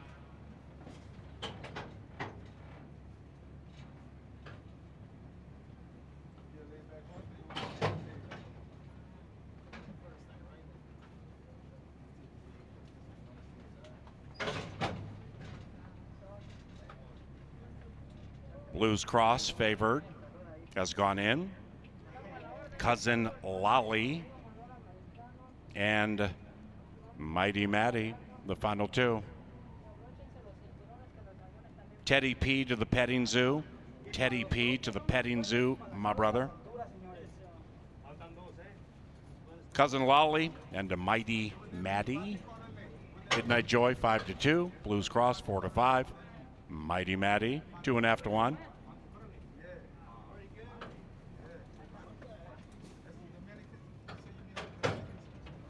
There in the gate. And they're racing. Blues Cross missed it by a couple of lengths as the gates popped. Cousin Lolly didn't miss it a lick, and with 1 lap to go, Cousin Lolly is a cousin trying to make him say uncle. After that, Midnight Joy 2 lengths from a hot early pace. Mighty Maddie is in third, chasing the speedy Cousin Lolly around the first turn, and Cousin Lolly in tightly with Midnight Joy, owns it by 1.5. After that, Beautiful Judge, the Legacy Down Steam, is 6 lengths from the front and to the inside of Blues Cross, trying to win 2 in a row. And as they settle into their spots, it is 2-6-3-1-4. 5 lengths from front to back, up the barn side they travel. Cousin Lolly, Mighty Maddie. Mighty Maddie, Cousin Lolly, and Maddie takes the lead with the half mile to go. 4.5 after that, Midnight Joy. Then we come to Beautiful Judge. Blues Cross still held together nicely, advancing on his own. 5 out of it. But Mighty Maddie kicks away by 3. Mighty Maddie at 5-1 puts the pedal to the metal and says, come and catch me. It is Mighty Maddie leading it at the top of the stretch. Blues Cross making a sweeping move and doing so 4 wide. Midnight Joy also in the thick of it. Beautiful Judge is next, and Cousin Lolly is back in last. Mighty Maddie is in first. Blues Cross continuing to bear down on Mighty Maddie with Midnight Joy into the final 150. Maddie still leads it. Maddie from Blues Cross and Beautiful Judge. It is Mighty Maddie and Kelsey Haar winning it by 3. Looks like 6-4-1 in race 4.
And the fourth race is official. Pick 3 from race 2 paid $40.30. First pick 4, $87.75. Pick 5 begins with a bit of an upset. On to race number 5. And the baby boys get center stage. No scratches. And post time about 20 minutes from now.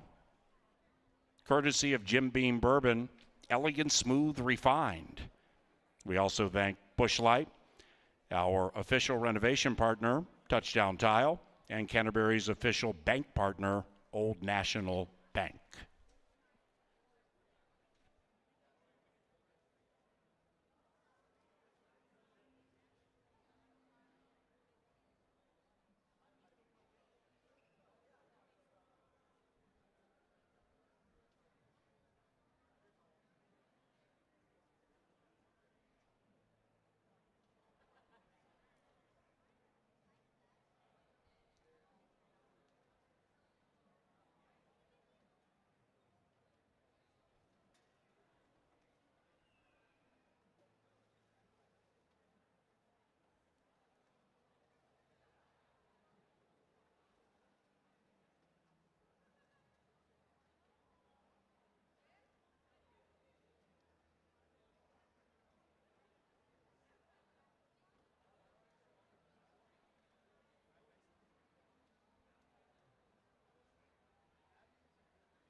Into the winner's circle, Mighty Maddie and Kelsey Haar.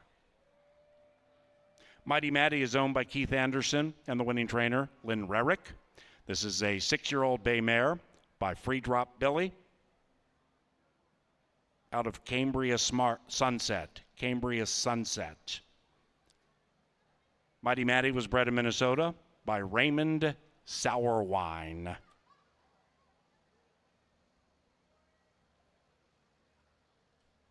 Race 5 and the 2-year-olds dashing about 7:10.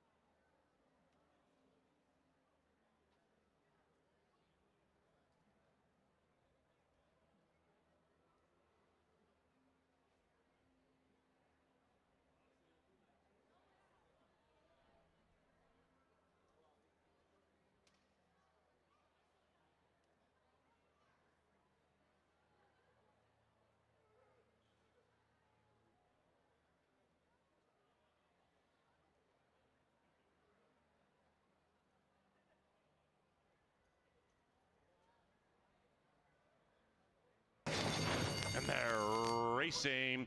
Blues Cross missed it by a couple of lengths as the gates popped. Cousin Lolly didn't miss it a lick, and with 1 lap to go, Cousin Lolly is a cousin trying to make him say uncle. After that, Midnight Joy 2 lengths from a hot early pace. Mighty Maddie is in third, chasing the speedy Cousin Lolly around the first turn, and Cousin Lolly in tightly with Midnight Joy, owns it by 1.5. After that, Beautiful Judge, the Legacy Down Steam, is 6 lengths from the front. And to the inside of Blues Cross, trying to win 2 in a row. And as they settle into their spots, it is 2-6-3-1-4.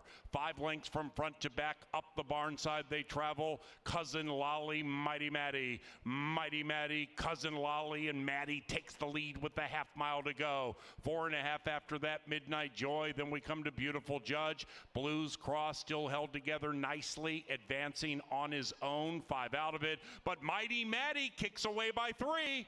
Mighty Maddie at 5-1 puts the pedal to the metal and says, come and catch me. It is Mighty Maddie leading it at the top of the stretch. Blues Cross making a sweeping move and doing so 4 wide. Midnight Joy also in the thick of it. Beautiful Judge is next, and Cousin Lolly is back in last. Mighty Maddie is in first. Blues Cross continuing to bear down on Mighty Maddie with Midnight Joy into the final 150. Maddie still leads it. Maddie from Blues Cross and Beautiful Judge. It is Mighty Maddie and Kelsey Haar winning it by 3. Looks like 6-4-1 in race 4.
Behind them, Mischievous Al, Mr. Impersonal on the outside. That one has the red shadow roll, and here comes the favorite. Big Hammer swings back nicely. Big Hammer 5-2, fighting them all off. Phantom Express trying to re-engage at 11-1, but Big Hammer has nailed them.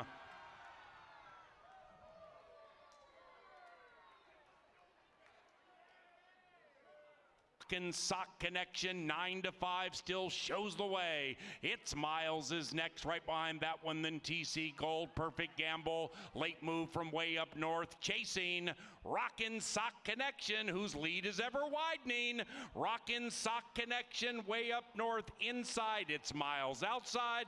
Rockin' Sock Connection. It's a double sweep for Eddie G. 4 out of it, and they head for home. It looks wide open. Outside, Riverside trying to win 3 in a row. Inside, Classified fights back. That's it for Sir Exton. Outside of that, R&R Audible 23-1, but Riverside burst clear.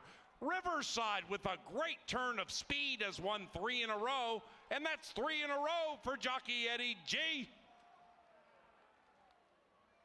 And Cousin Lolly is back in last. Mighty Matty is in first. Blues Cross continuing to bear down on Mighty Matty with Midnight Joy into the final 150. Matty still leads it. Matty from Blues Cross and Beautiful Judge. It is Mighty Matty and Kelsey Har winning it by 3. Looks like 6-4-1 in race.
Drive back.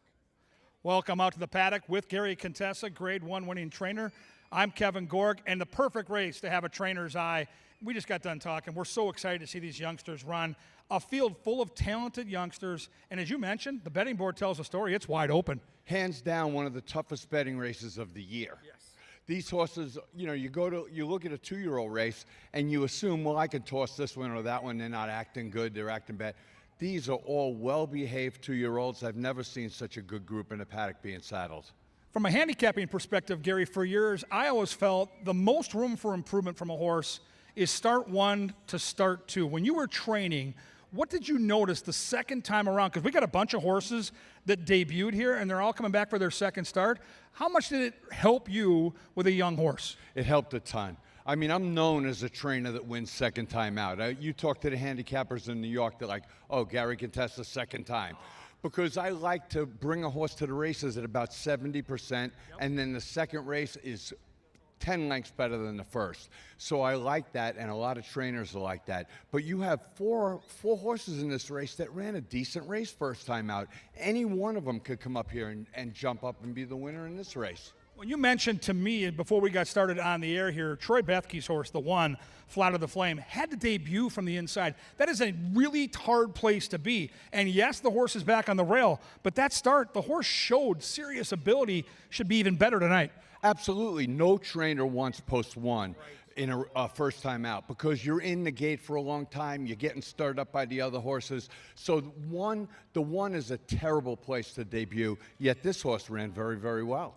He got tired maybe from his early efforts, but he ran a really good race. He did. Now, when you're talking to jockeys, when you're the coach, when you're the trainer, and you've got a horse that's young, whether it's one start, debuting, what were the instructions like in a race like this compared to a race when you've got some older, salty claimers? When you're in a race like this and you're the trainer, you're saying, look, if my horse can win this race, you put yourself in a position to win. But if something goes wrong, give them an education. Get them behind horses. Let them take dirt and see what you got late in the race. You don't want to, if you think he's a speed horse and he breaks bad, don't rush him up where you're going to lose all chance. Let him be a racehorse and let him run his race. Well, here come the horses right on cue. So now we're going to be off camera. We're going to let the horses kind of parade both on the television monitors and, of course, for us here in the paddock. One's a big thing, too. You talk about debuting from that one spot. That's a big-looking two-year-old. I like this horse because he showed a lot of speed first time out from the rail, And I'm worried about the first-time starter, the 5-horse. If you look at the 5-horse here, his works bullet, bullet, bullet, bullet, and he's getting bet. And Americano was on the 4-horse last time, got bet down to 3-1, jumps off the 4 to pick up the 5 first time out. That could be telling you something as well. That's a super interesting handicapping angle because Americano's our top jockey. He's been there all meet long. We're about the halfway point of the meet. The other thing I was curious to see, and this is, again, a handicapping angle I like to think about with two-year races, I saw the workouts on paper. I wanted to see the horse in the flesh, and I assumed with those fast workouts the 5 would be debuting with blinkers, but the horse is not wearing blinkers and is still showing those fast workouts. From a trainer's eye, what does that tell you? It tells me this might be a good one. You know, he could be a really good horse. And he's very cool, calm, and quiet here in the paddock, not sweating. It's a terrible day. You expect him to be sweating. He's handling this very, very well for a first-timer. The other horse, Gary, that catches my eye is right in front of us right now. That's the 7. I'm a complex guy. Eddie Gallardo, the jockey, has won 3 of the first 4 races. This horse has a very difficult assignment. Outside post, a quick run into that first turn. What does this horse have to do to maybe overcome that post? And I got to tell you, the horse looks great in the flesh. I love that he has the outside. You hope that because there's no horse outside of him, he doesn't break right and lose all chance. But if he breaks well, he's got a clear vision all the way to the wire. He's on the outside. He's not going to get in trouble. Tony knows how to train a horse, and the horse is getting bet. So that tells you something about the 7-horse. When you were training, it feels to me, whether it's Canterbury, Saratoga, wherever, it's harder to pass for 2-year-olds. They haven't quite figured out that part of the game. When you had a 2-year-old that early in their career was able to pass horses, what did that tell you moving forward? That tells me the horse has the mind of a racehorse. Give me a horse. A horse wins wire to wire. You still don't know what you got there. But when a horse passes horses, goes inside, goes outside, that tells you that he's for real. So if we like the 1 here off that debut with 13-1, and we acknowledge the 5 might be steam and the 3 looks good enough to eat on paper, this is a race where people can maybe sneak that 1 into their trifecta and superfecta, and at 13-1, it could really help. You have to use the 1 in here. The 1's got a big shot because he ran a very good race first time out, and you have to use the 4. The horse that Americano came off of, he gets a very good jock, and he got bet first time out. Who knows what happened in that race? Anything could have happened. He didn't like the dirt in his face. He broke slow. He grabbed the quarter, but he comes back. And he was well regarded last time. Why wouldn't he be well regarded today? Awesome insight from Gary Contessa. And fans, he's going to join us each and every race day for race 5. It'll make you a better handicapper. He's certainly helping me along the way, and I've been doing this for 40 years. What fun. You've got 2-year-olds, all bred in the great state of Minnesota. You've got a late pick 4, and as Gary said, maybe the best handicapping puzzle of the meet so far. Get the bets in now. They'll be at the gate in around 8.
And to the racetrack they come for race number 5. This begins the final 50-cent pick 4 today. And race time is 5 minutes from now.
Alrighty, before we get to race number 5, we're going to go skip one race ahead. We're going to go to the 6th with the horse I like on the inside, and that is the one Haunted Haze. Hi, Paul Allen. Now, we do take a look at Haunted Haze in his recent performances, because this is a very specific type of optional claimer. And Haunted Haze is qualified for this as a result of these couple of races down here. Now, he was in for a tag. He was in against Minnesota Breds, but he did exactly what he's trying to do today, and that's use his speed on the inside on the turf and stretch it out off some sprints. You can see that we do have 4 races already for him this year. He's only missed the board once, and this distance in particular on the turf is very good for Haunted Haze. I mean, he just likes to stretch his speed. As long as he can save some ground, which he should be able to from the inside, I really think that he's going to make his presence felt. If you get 5-1, that price is right. I don't know if you'll get that, maybe about 7-2, something like that. But Haunted Haze is a horse I like an awful lot on this card. I think you should throw him into anything that you got left in the horizontal plays department. Now, I think we're headed down to the winner's circle pretty quick. Stay tuned.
All right, fans, you can see the wheelbarrows are in place. I got to tell you, the excitement is everywhere. I was inside making some bets.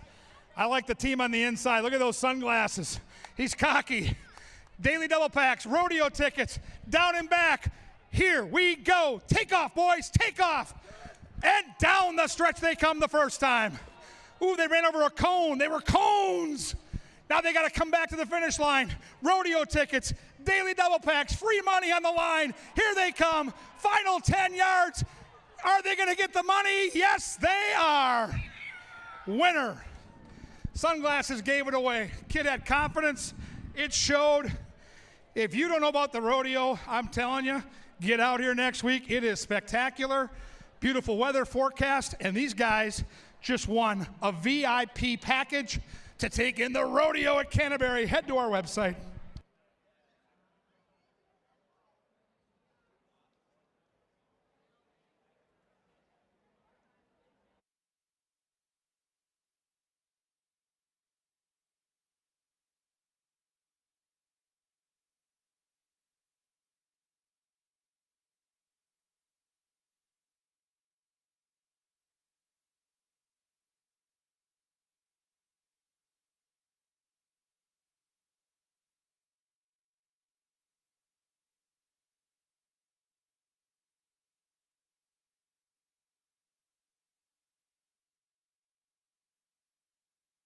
And they've reached the starting gate. It's race time.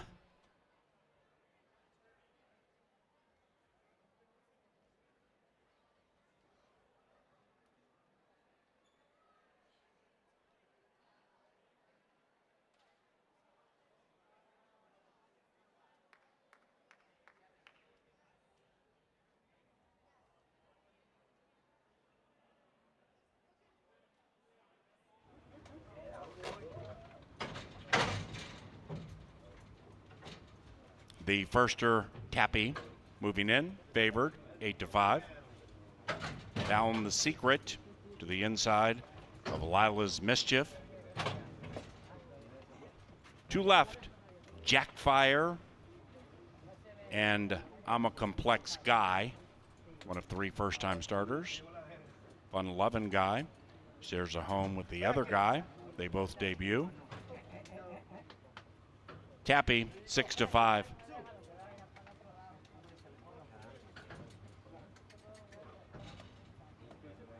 Hey, somebody close the door over there. Hey, we need somebody close the door over here. One left to load. It's I'm a Complex Guy.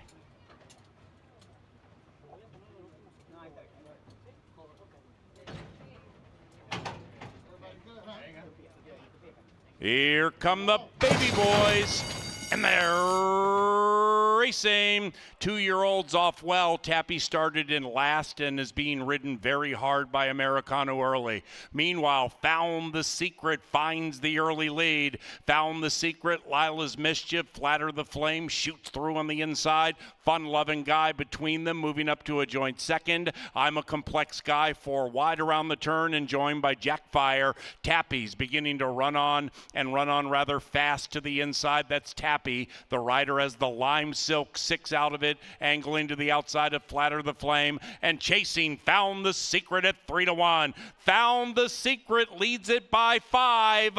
Fun-loving Guy in second. Tappy between them. Jackfire outside of Tappy. Into the final furlong. Found the Secret still well clear. And Found the Secret from Fun-loving Guy and Tappy. But Found the Secret has found the winner's circle.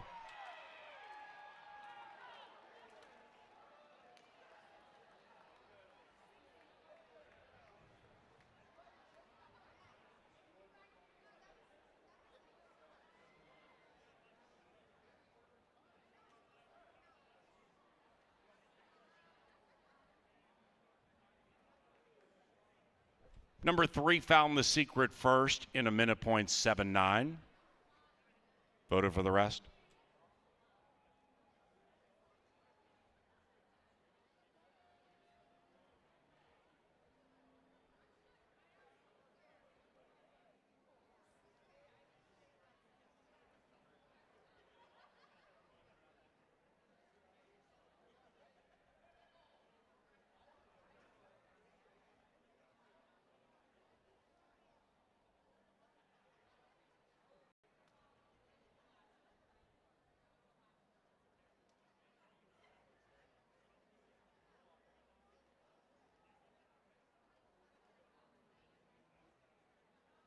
The numbers 3, 2, 5, 6.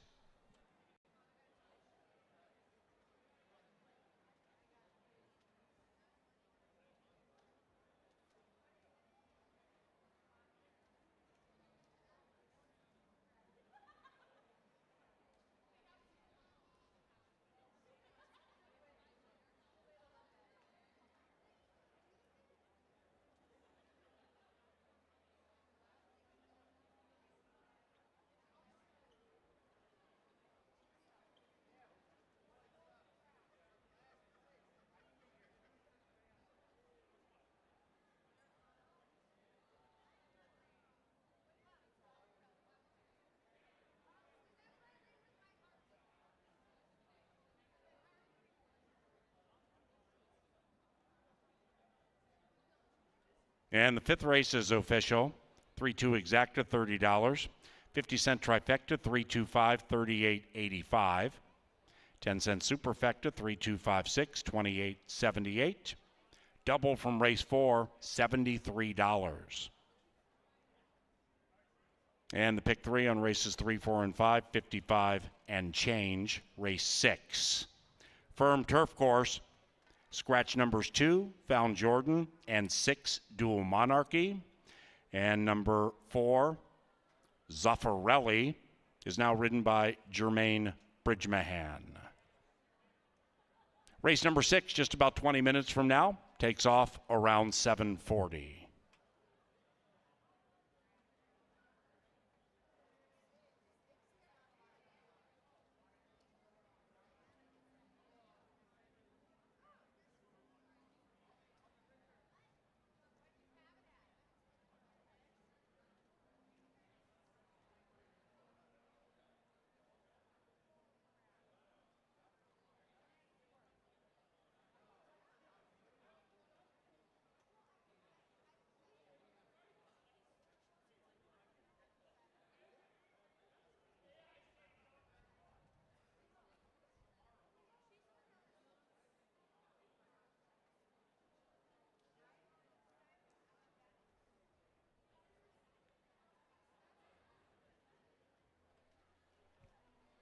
Found the Secret gets the lion's share of the Minnesota Maiden Prize.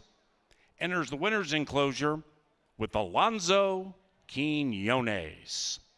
Found the Secret is owned by Secret Racing and the winning trainer, Edgar Espinosa.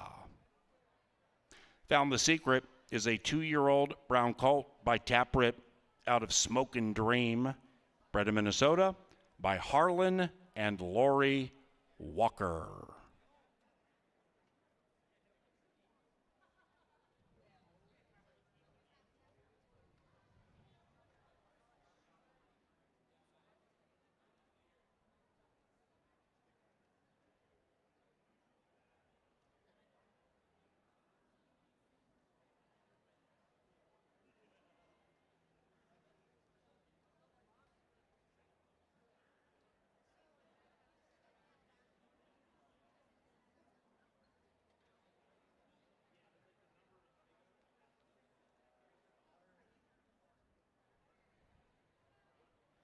Baby boys, and they're racing. 2-year-olds off well. Tappy started in last and is being ridden very hard by Americano early. Meanwhile, Found the Secret finds the early lead. Found the Secret, Lila's Mischief, Flatter the Flame, shoots through on the inside. Fun-loving Guy between them, moving up to a joint second. I'm a Complex Guy, 4 wide around the turn and joined by Jackfire. Tappy's beginning to run on rather fast to the inside. That's Tappy. The rider has the Lime Silk, 6 out of it, angling to the outside of Flatter the Flame, and chasing Found the Secret at 3-1. Found the Secret leads it by 5. Fun-loving Guy in second. Tappy between them. Jackfire outside of Tappy. Into the final furlong. Found the Secret still well clear. And Found the Secret from Fun-loving Guy and Tappy. But Found the Secret has found the winner's circle.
Well, welcome back to the paddock with Angela Herman. I'm Kevin Gorg. The pick 5 starts with a couple of upsetters. So we knew it was a good card, Ange, and we talked about this all afternoon in the press box. One of the better betting cards of the summer, and it got real juicy. And now we've got some really fun turf races like this one where I went 4 deep here, and I'm not sure I have enough. I know, and even in the back half of the card, especially, this is the time where I wanted to maybe build some pick 3s, things like that involving these turf races. Somehow we do end up on the same horse in the last, but the same cannot be said for this 6th race. And this one is going 7.5, and even with the changes, I didn't see that much as far as how the complexion of the race was maybe going to unfold, because the horses that did scratch had a little bit of speed. One was a main track only, but Hurricane Cloud was going to come from the clouds, so I don't think that muddles things too much on the front end. But a horse that should be involved in it, and I hope that he really is from the start to finish, is the one, Haunted Haze. And this is the way that I went in race number 6, because he's trying to pick up yet another win on our turf course, drew very comfortably, and I thought that the main pace presence along with him is way on the outside. So if he can somehow get, even if he sits in 2nd or 3rd, if he can get a good position, a good ground-saving trip on the inside, I think he's going to finish off very well, and maybe the best finish yet of his year so far. I've always been a fan of Haunted Haze, as you know. He's a little rambunctious right now, and it is a warm night, so I would keep an eye on him. But on He was paper, last time, too. Yeah, and he ran great. He ran 2nd last time. He always shows up, man. 19 starts, 13 for 19 in the trifecta. It doesn't matter if it's a fast track, if it's a turf course, if it's a wet track. He's a really cool horse. I used him on my pick 5. I'm a fan. Time Use, I thought, was the X factor for the pace. He's quick enough to ruin things. Joel Burnt, always a good trainer, always has his horses ready to go. This one looks great, and I think that speed is a part of the story here. Well, he's willing to sit off the pace, too. So if Roman decides that things are getting a little too hot, he can take this horse back. Same sort of thing applies to Haunted Haze, though. So these two probably have very similar trips mapped out with each other. It's just whether or not Time Muse can hold on a little bit better, because there are some horses in here who beat him recently. And I don't think that the pace is going to be quite that testing, but Time Muse still probably isn't going to get comfortable up there. So a stalking trip for him and Haunted Haze probably would work out well for both. Your horse might be coming from just a little further off it, and you and Paul both like the 4s off Orelli. I don't know how this horse doesn't get a good trip. You mentioned the inside 2 are very prominent. This horse is not. Can go right to the rail. I've got the sod surgeon, Jermaine Bridgemahan, looking to do some surgery here on the turf course.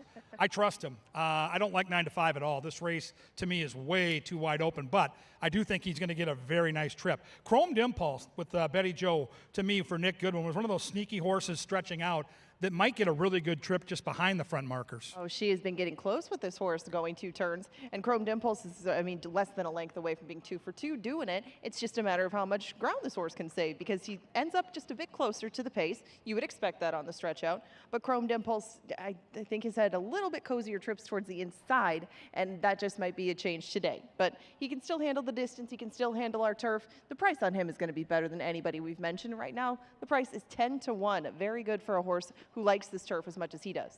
I'm going to try to get the 7 in the try and superfect. I love the horse on paper as a sneaky long shot. I really like the way the horse looks in the paddock. I think Parrish can sit off the pace. I think the horse is 3rd off the shelf, a 6-year-old that could be sitting on a big one.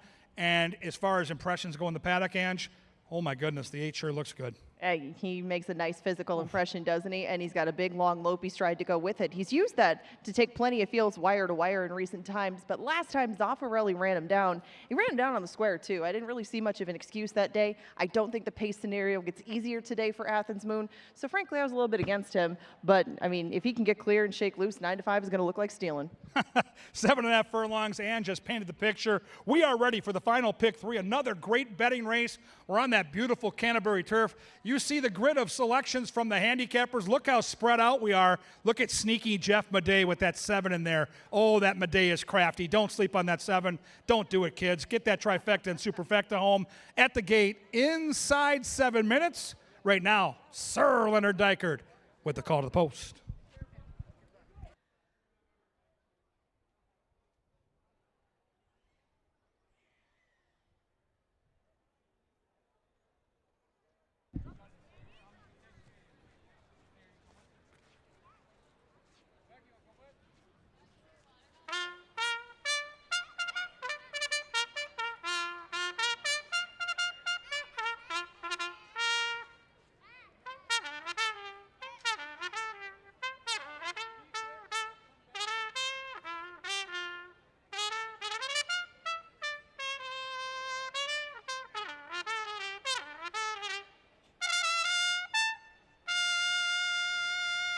To the firm turf course for race number 6, scratch numbers 2 and 6.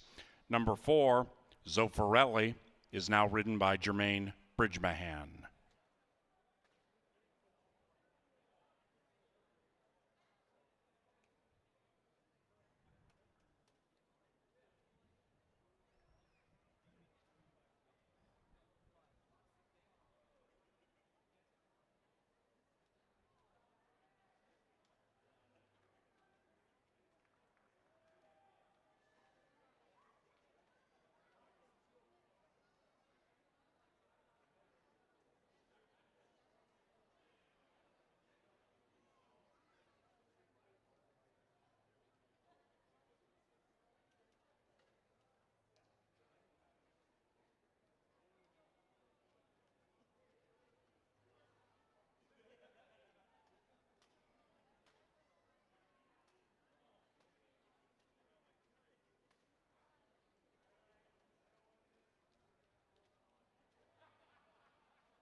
Into the starting gate they go.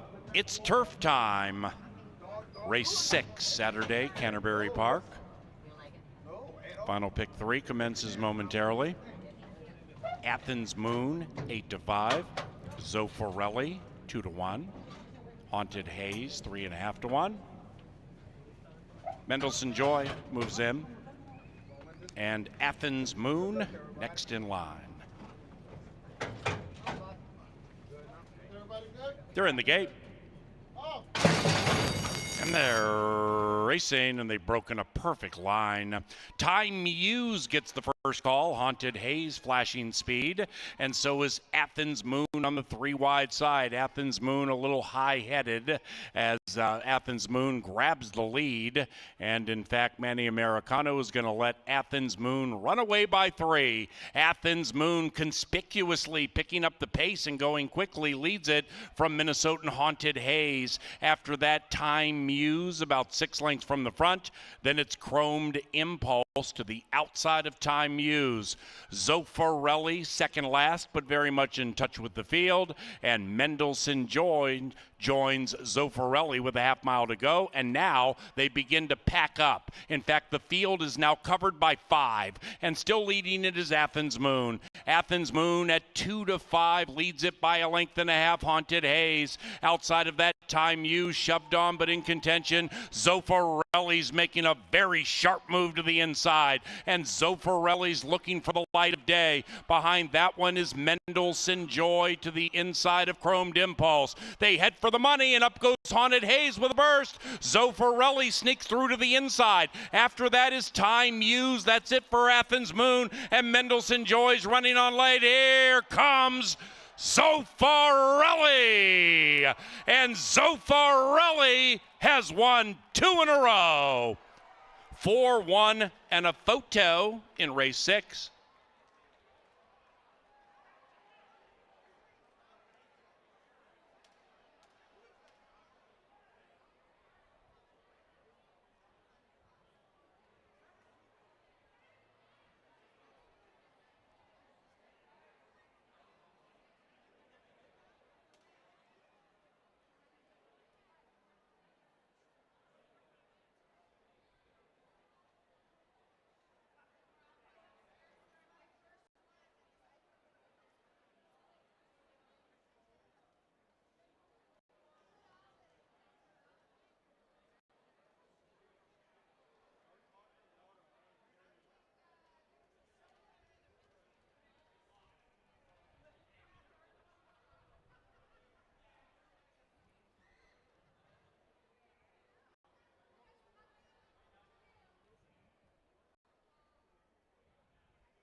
Number 4, Zoffarelli first. 1, Haunted Haze second.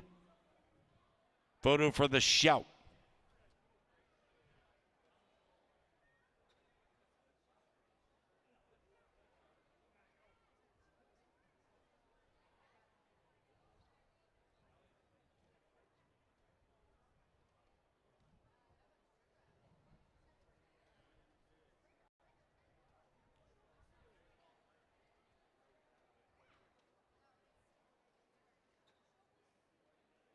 The numbers 4, 1, 3, 7.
And race number 6 is official. 4137. Pick 4 paid $94.85.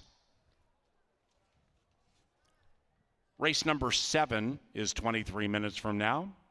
Number 3, Taking It All, is ridden by Sachin Paris. Paris picks up number 3 in race number 7. Post time about 8:10, thanks to Pepsi, John Deere, and Continental Diamond.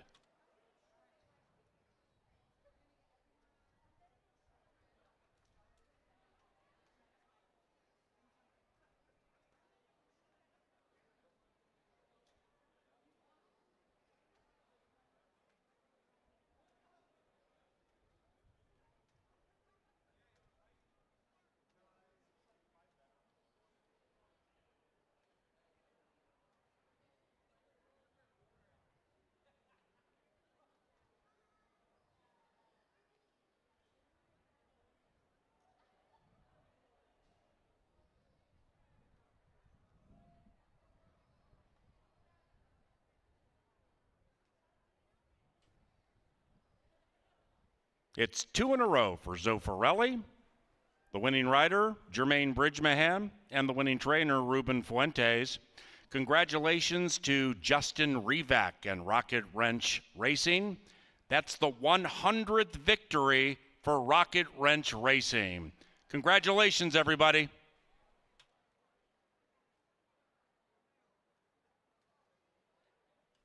Bell ringer. Thank you, Nolan. Nolan Revac rings the winner's circle bell, meaning at least $100 heads to the Canterbury Park Chaplaincy Backside Foundation, and we add $200 to it because we have an anonymous donor to help the grooms and everybody working and living on the backside. Thank you very much for ringing the bell, and congratulations, Rocket Wrench Racing.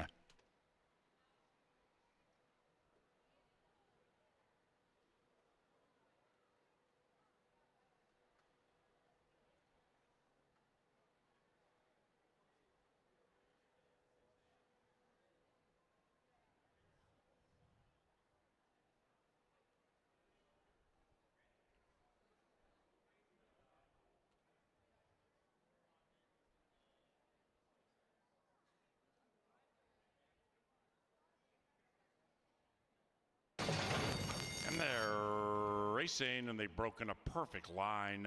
Ty Muse gets the first call. Haunted Haze flashing speed, and so is Athens Moon on the 3 wide side. Athens Moon a little high-headed as Athens Moon grabs the lead, and in fact Manny Americano is going to let Athens Moon run away by 3. Athens Moon conspicuously picking up the pace and going quickly leads it from Minnesotan Haunted Haze. After that, Time Muse about 6 lengths from the front. Then it's Chromed Impulse to the outside of Time Muse. Zoffarelli second last, but very much in touch with the field. And Mendelssohn joins Zoffarelli with a half mile to go, and now they begin to pack up. In fact, the field is now covered by 5, and still leading it is Athens Moon. Athens Moon at 2-5 leads it by a length and a half. Haunted Haze outside of that, Time Muse shoved on but in contention. Zoffarelli's making a very sharp move to the inside, and Zoffarelli's looking for the light of day. Behind that one is Mendelssohn Joy to the inside of Chromed Impulse. They head for the money, and up goes Haunted Haze with a burst. Zoffarelli sneaks through to the inside. After that is Time Muse. That's it for Athens Moon, and Mendelssohn Joy's running on late. Here comes Zoffarelli, and Zoffarelli has won 2 in a row. 4-1 and a photo in race 6.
We sail on into the sunset here on this gorgeous night at Canterbury. We're back tomorrow for Extreme Day.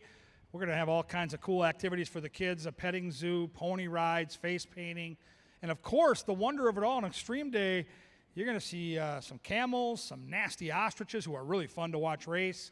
Zebras are going to be out here. They're super cool. And we've got great weather for Extreme Day. It's going to be a perfect summer day to come out, sit back, enjoy a nice cool beverage. We've got a facility that's built to house 25,000 people. We'll probably have 8,000 or 10,000 tomorrow. It's going to be a great place to be. And soak it up while you can, because next week there's no horse racing. There's a rodeo. The rodeo's cool.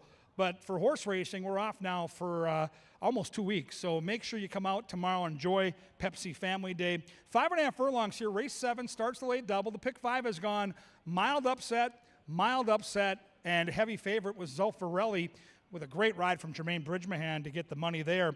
Let's talk about this field, though. I thought it was very balanced. The early betting kind of spread out, which validates my opinion. Number 1 is Collected Glory. Hadn't raced in a little while. Came back on the turf last time for Mac Robertson, and she flashed some speed. Now they go to the dirt. They shorten up to a distance of 5.5. The only question I had was the trip.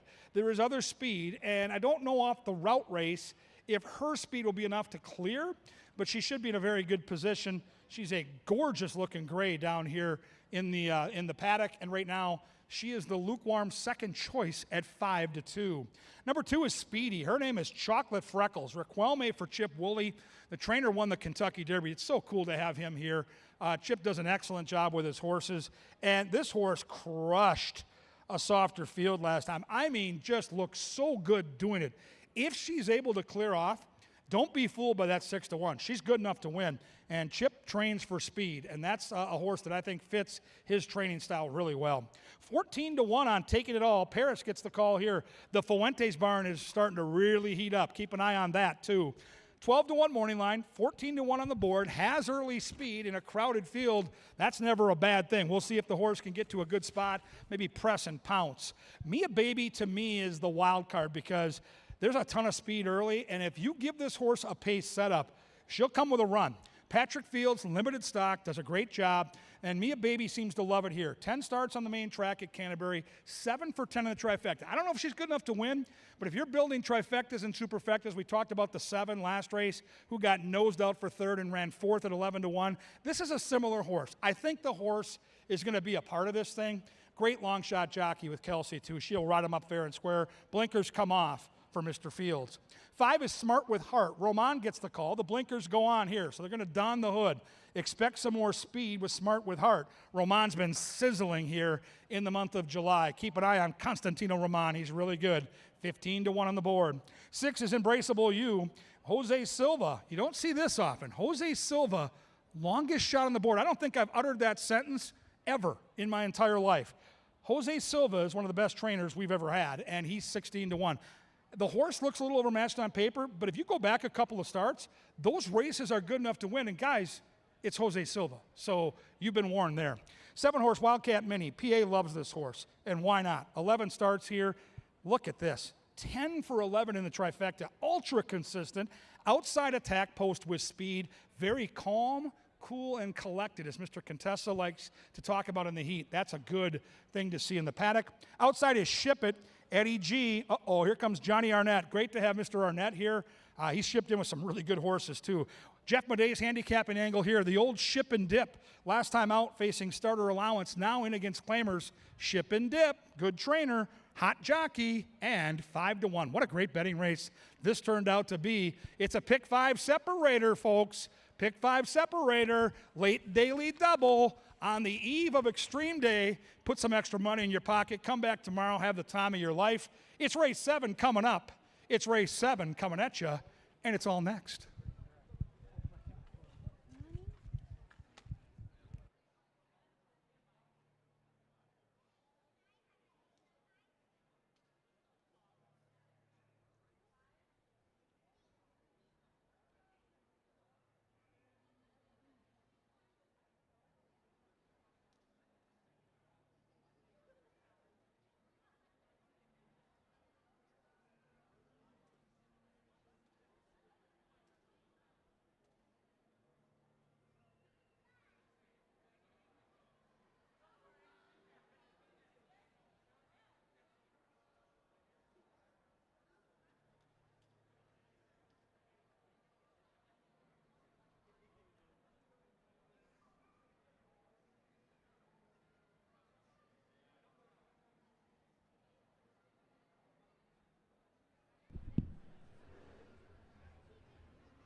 Well done, Lynn. That was great. Lynn Dykert, our bugler, brings them onto the fast main track for the Saturday penultimate. Race number 7 begins Dr. Dan's late double on races 7 and 8. No scratches.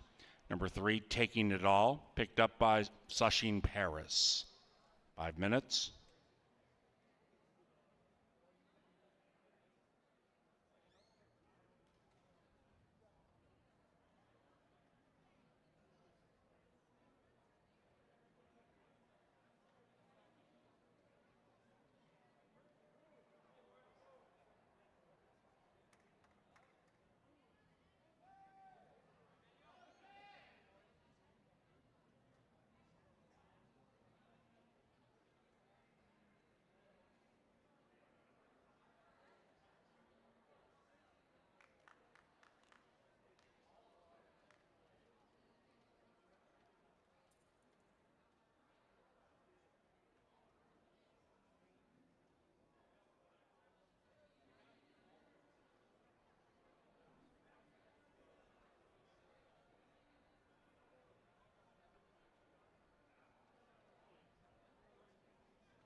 It's post time. Moving in line for race number 7. Collected Glory. 9-5 in favor. Taking It All goes in. Between Chocolate Freckles, that 7-year-old, in search of 2 consecutive wins. Embraceable You, 14-1. Wildcat Mini. And Ship It follows Mia Baby. Ship It last in line. 8 in the gate, race 7, and here they are.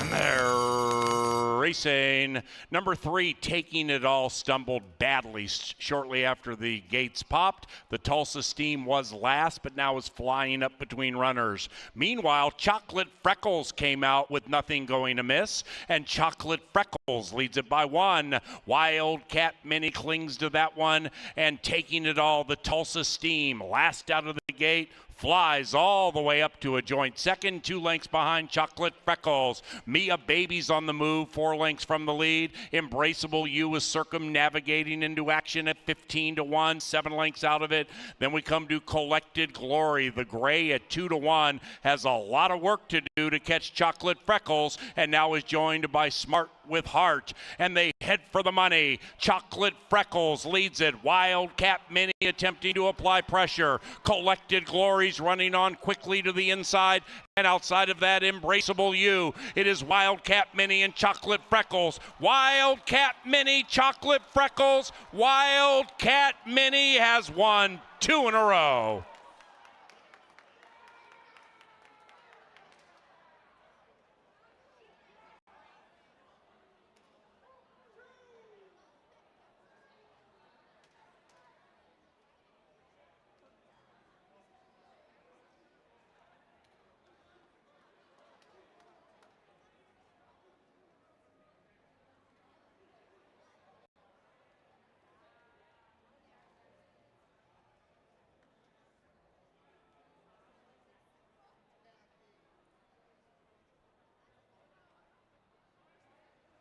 Number 7, Wildcat Mini. First. A photo for the rest. 106.44 the final time. Results are unofficial. Please hold all tickets.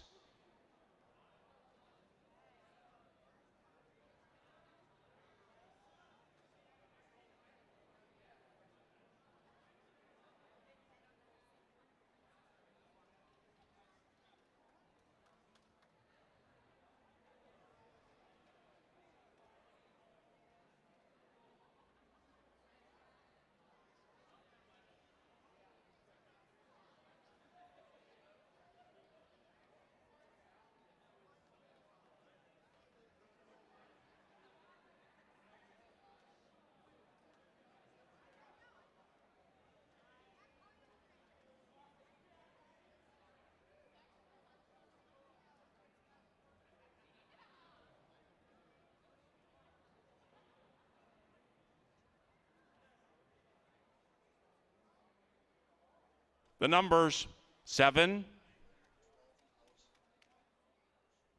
5, 2, 4.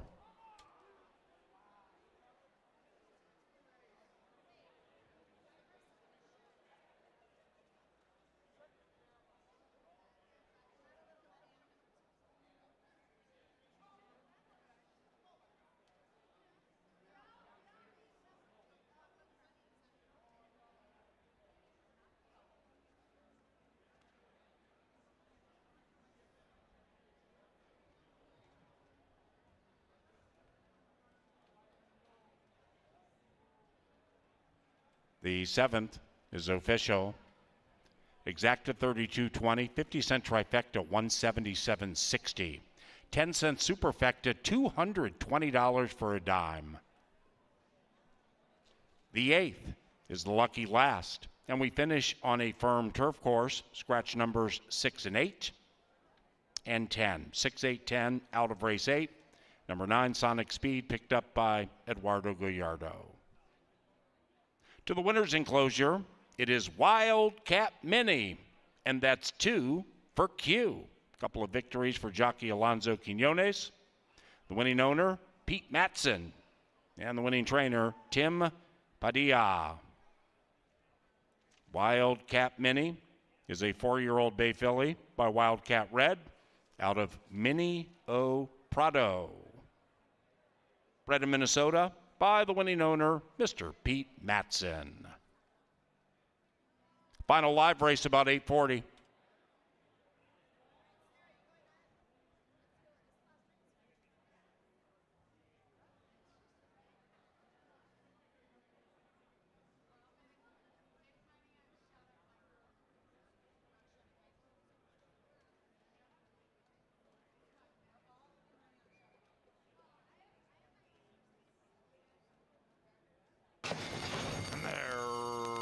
Racing. Number 3, Taking It All, stumbled badly shortly after the gates popped. The Tulsa Steam was last, but now is flying up between runners. Meanwhile, Chocolate Freckles came out with nothing going amiss, and Chocolate Freckles leads it by 1.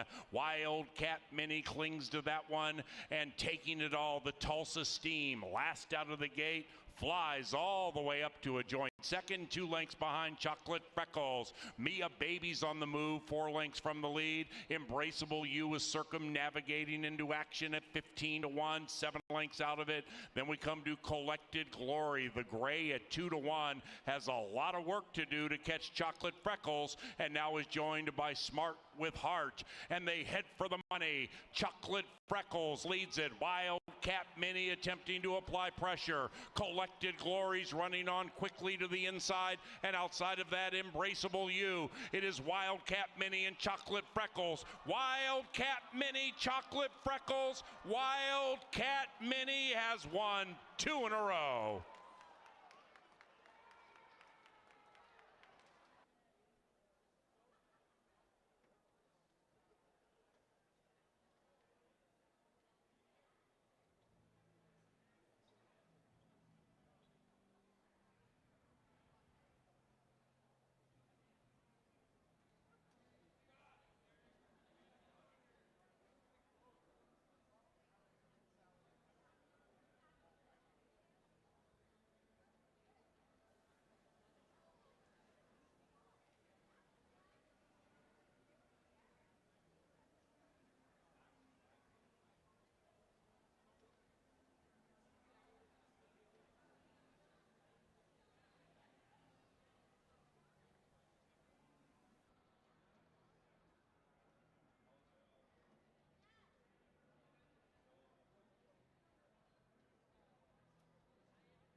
Kevin Gorg, Angela Herman to take you through the lucky last here from the Palatial Dark Star Press Box Studio. And Ange, another great turf race sitting on the eve of Extreme Day tomorrow. And what a tough race this is to handicap. We both end up on the same horse.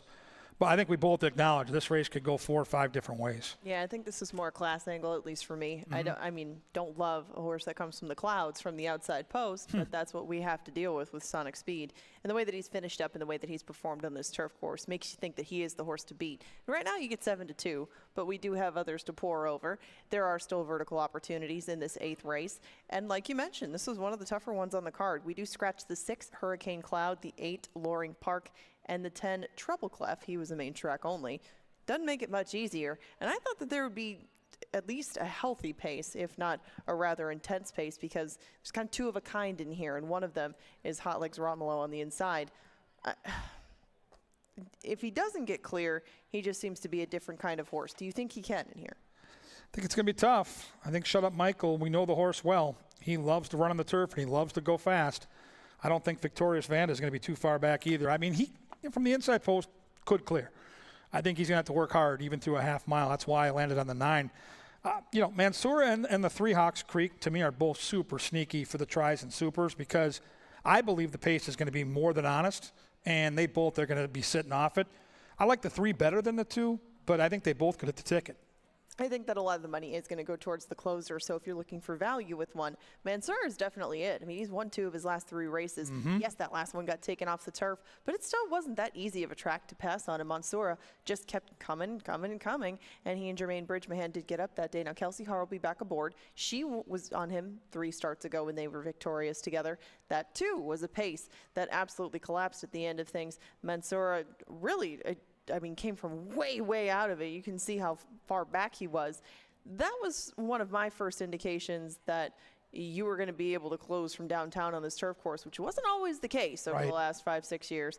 But if you do seek value with a closer, he, maybe Hawks Creek, could fit the bill for you. You get 11-1 or 7-1. This one coming in from Prairie Meadows. I really think the 3's in a good spot here. This is Chicago class. If you go back to the fall, Hawthorne closed there, won there at nearly 12-1. Hey, Jeff. You can duplicate that number 78, that fig. You win for fun here. And last time out, even though this horse isn't as good on dirt in the form, I mean, it's really impressive that this horse came to win last time at another price of 5-1. 3 is on all my tickets. The 3 is, to me, the bettable horse with Roman.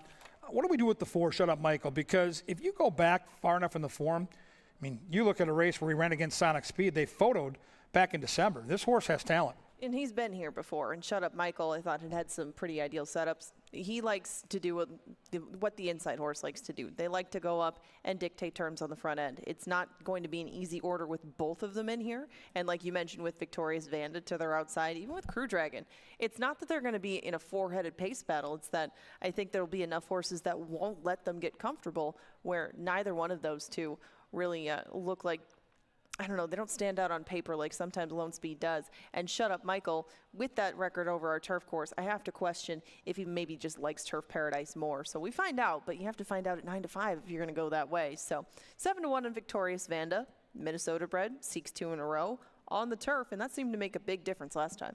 Could get the same trip. I mean, carried Jude to the wire that day. Now he gets Bridgman. I'm sorry, that's on the turf, that's a big move forward. And again, that's 70 fig.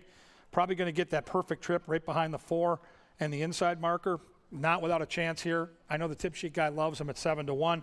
Crew Dragon 7-2. I thought the horse would be lower with Americano, but here we are with Silva again.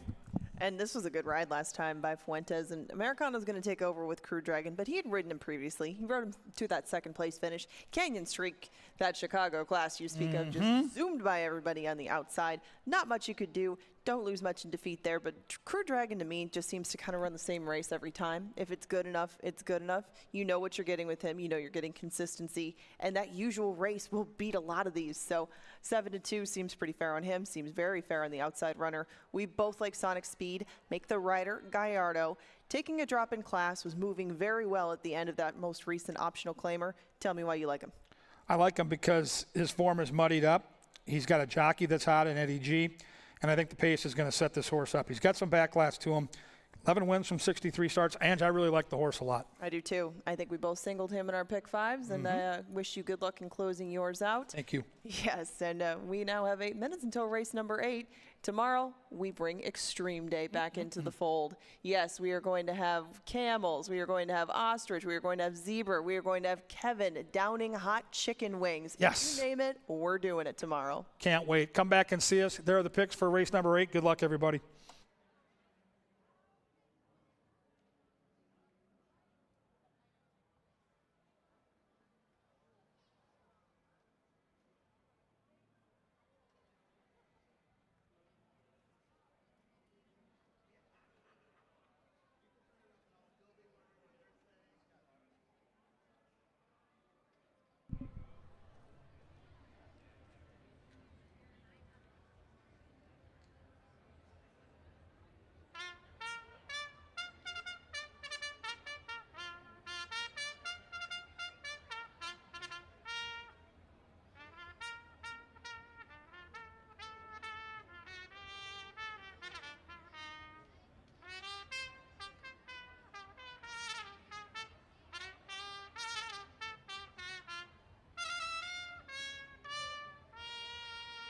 Lynn Dykert, ladies and gentlemen. How about a round of applause? See you tomorrow. To the firm turf course for the 8th. Scratch numbers 6, 8, and 10. 9, Sonic Speed, is now ridden by Eduardo Gallardo. The finale in 5.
Sound the trumpets. The Chaser might be hot for Thursday, courtesy of Crown Royal. We hit an exacta box and profited $55 for devotees of the Chaser. So we're going to let all of it ride, and we're going to add $5 to it. So the play for the Chaser tonight is a $10 exacta box, 279. Here's the key. All right, here's the key. That 2, Mansoura, ridden by Kelsey Haar. Be really great if that one won or finished second with Crew Dragon or Sonic Speed, because then the Chaser will be scooping once again. There's your play, $10 exacta box, 279. Let's stay hot. The Chaser wants to stay hot.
2 minutes.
It's post time.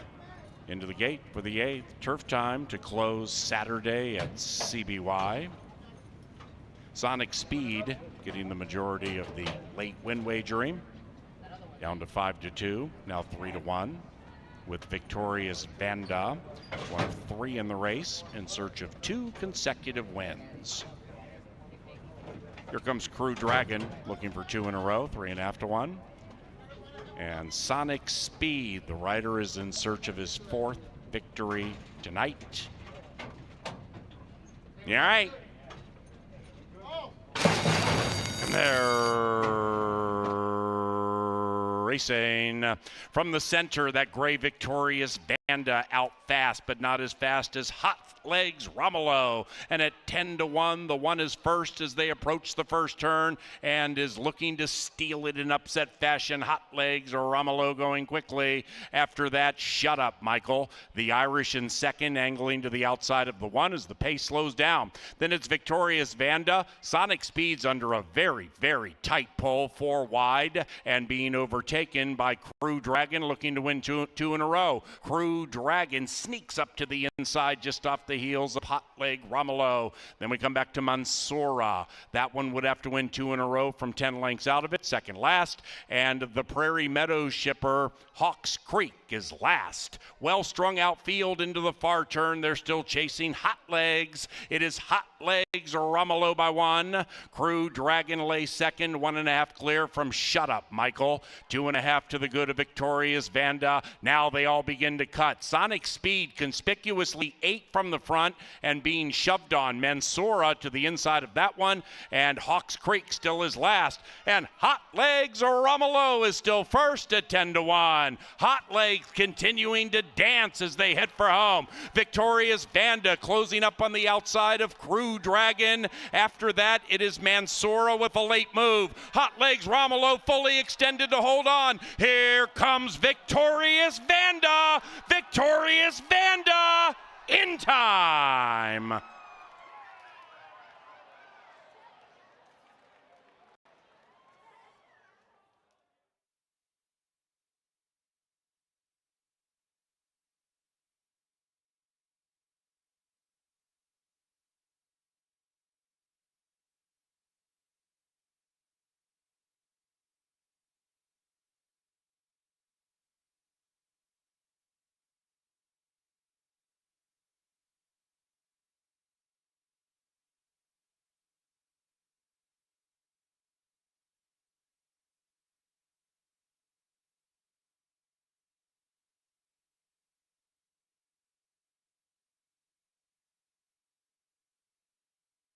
Number 5, Victorious Vanda, victorious.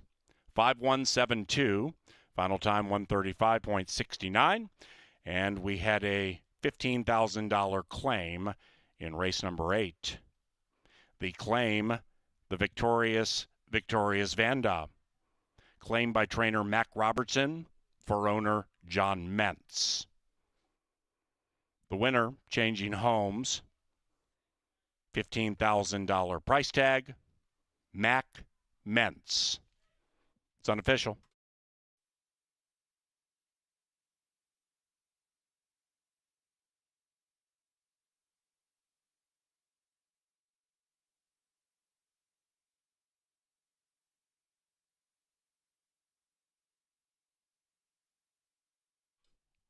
Saturday is official. Exacta $22.80, trifecta $41.95. 10-cent superfecta 5172 5142. Final double $31. Final pick 4 $119.05. And today's pick 5 paid $511.75.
And that's 2 wins in a row for Victorious Vanda.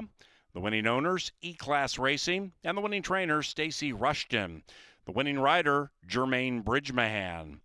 By the way, jockey Jermaine Bridgemahan tomorrow, Extreme Day, will be signing autographs as part of a jockey meet and greet with the crowd.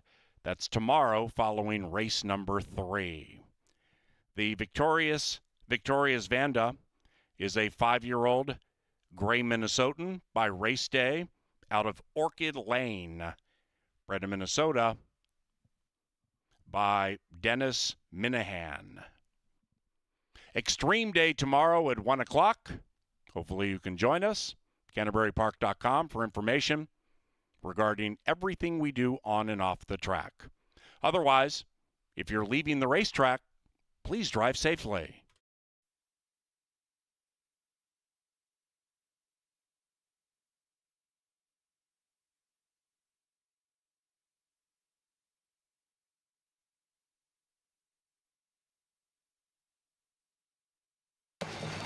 And they're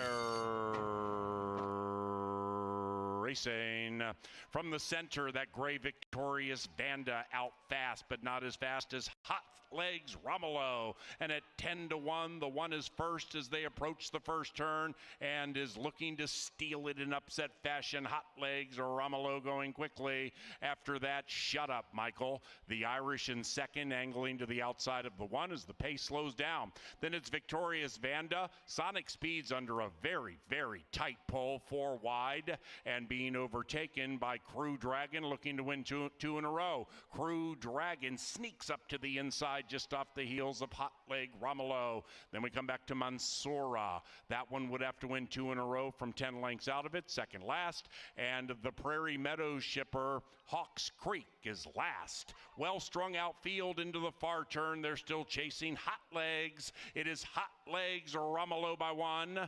Crew Dragon lay second, 1.5 clear from Shut Up, Michael. 2.5 to the good of Victorious Vanda. Now they all begin to cut. Sonic Speed conspicuously 8 from the front and being shoved on. Mansoura to the inside of that one, and Hawks Creek still is last. And Hot Legs Romolo is still first at 10-1. Hot Legs continuing to dance as they head for home. Victorious Vanda closing up on the outside of Crew Dragon. After that, it is Mansoura with a late move. Hot Legs Romolo fully extended to hold on. Here comes Victorious Vanda. Victorious Vanda in time.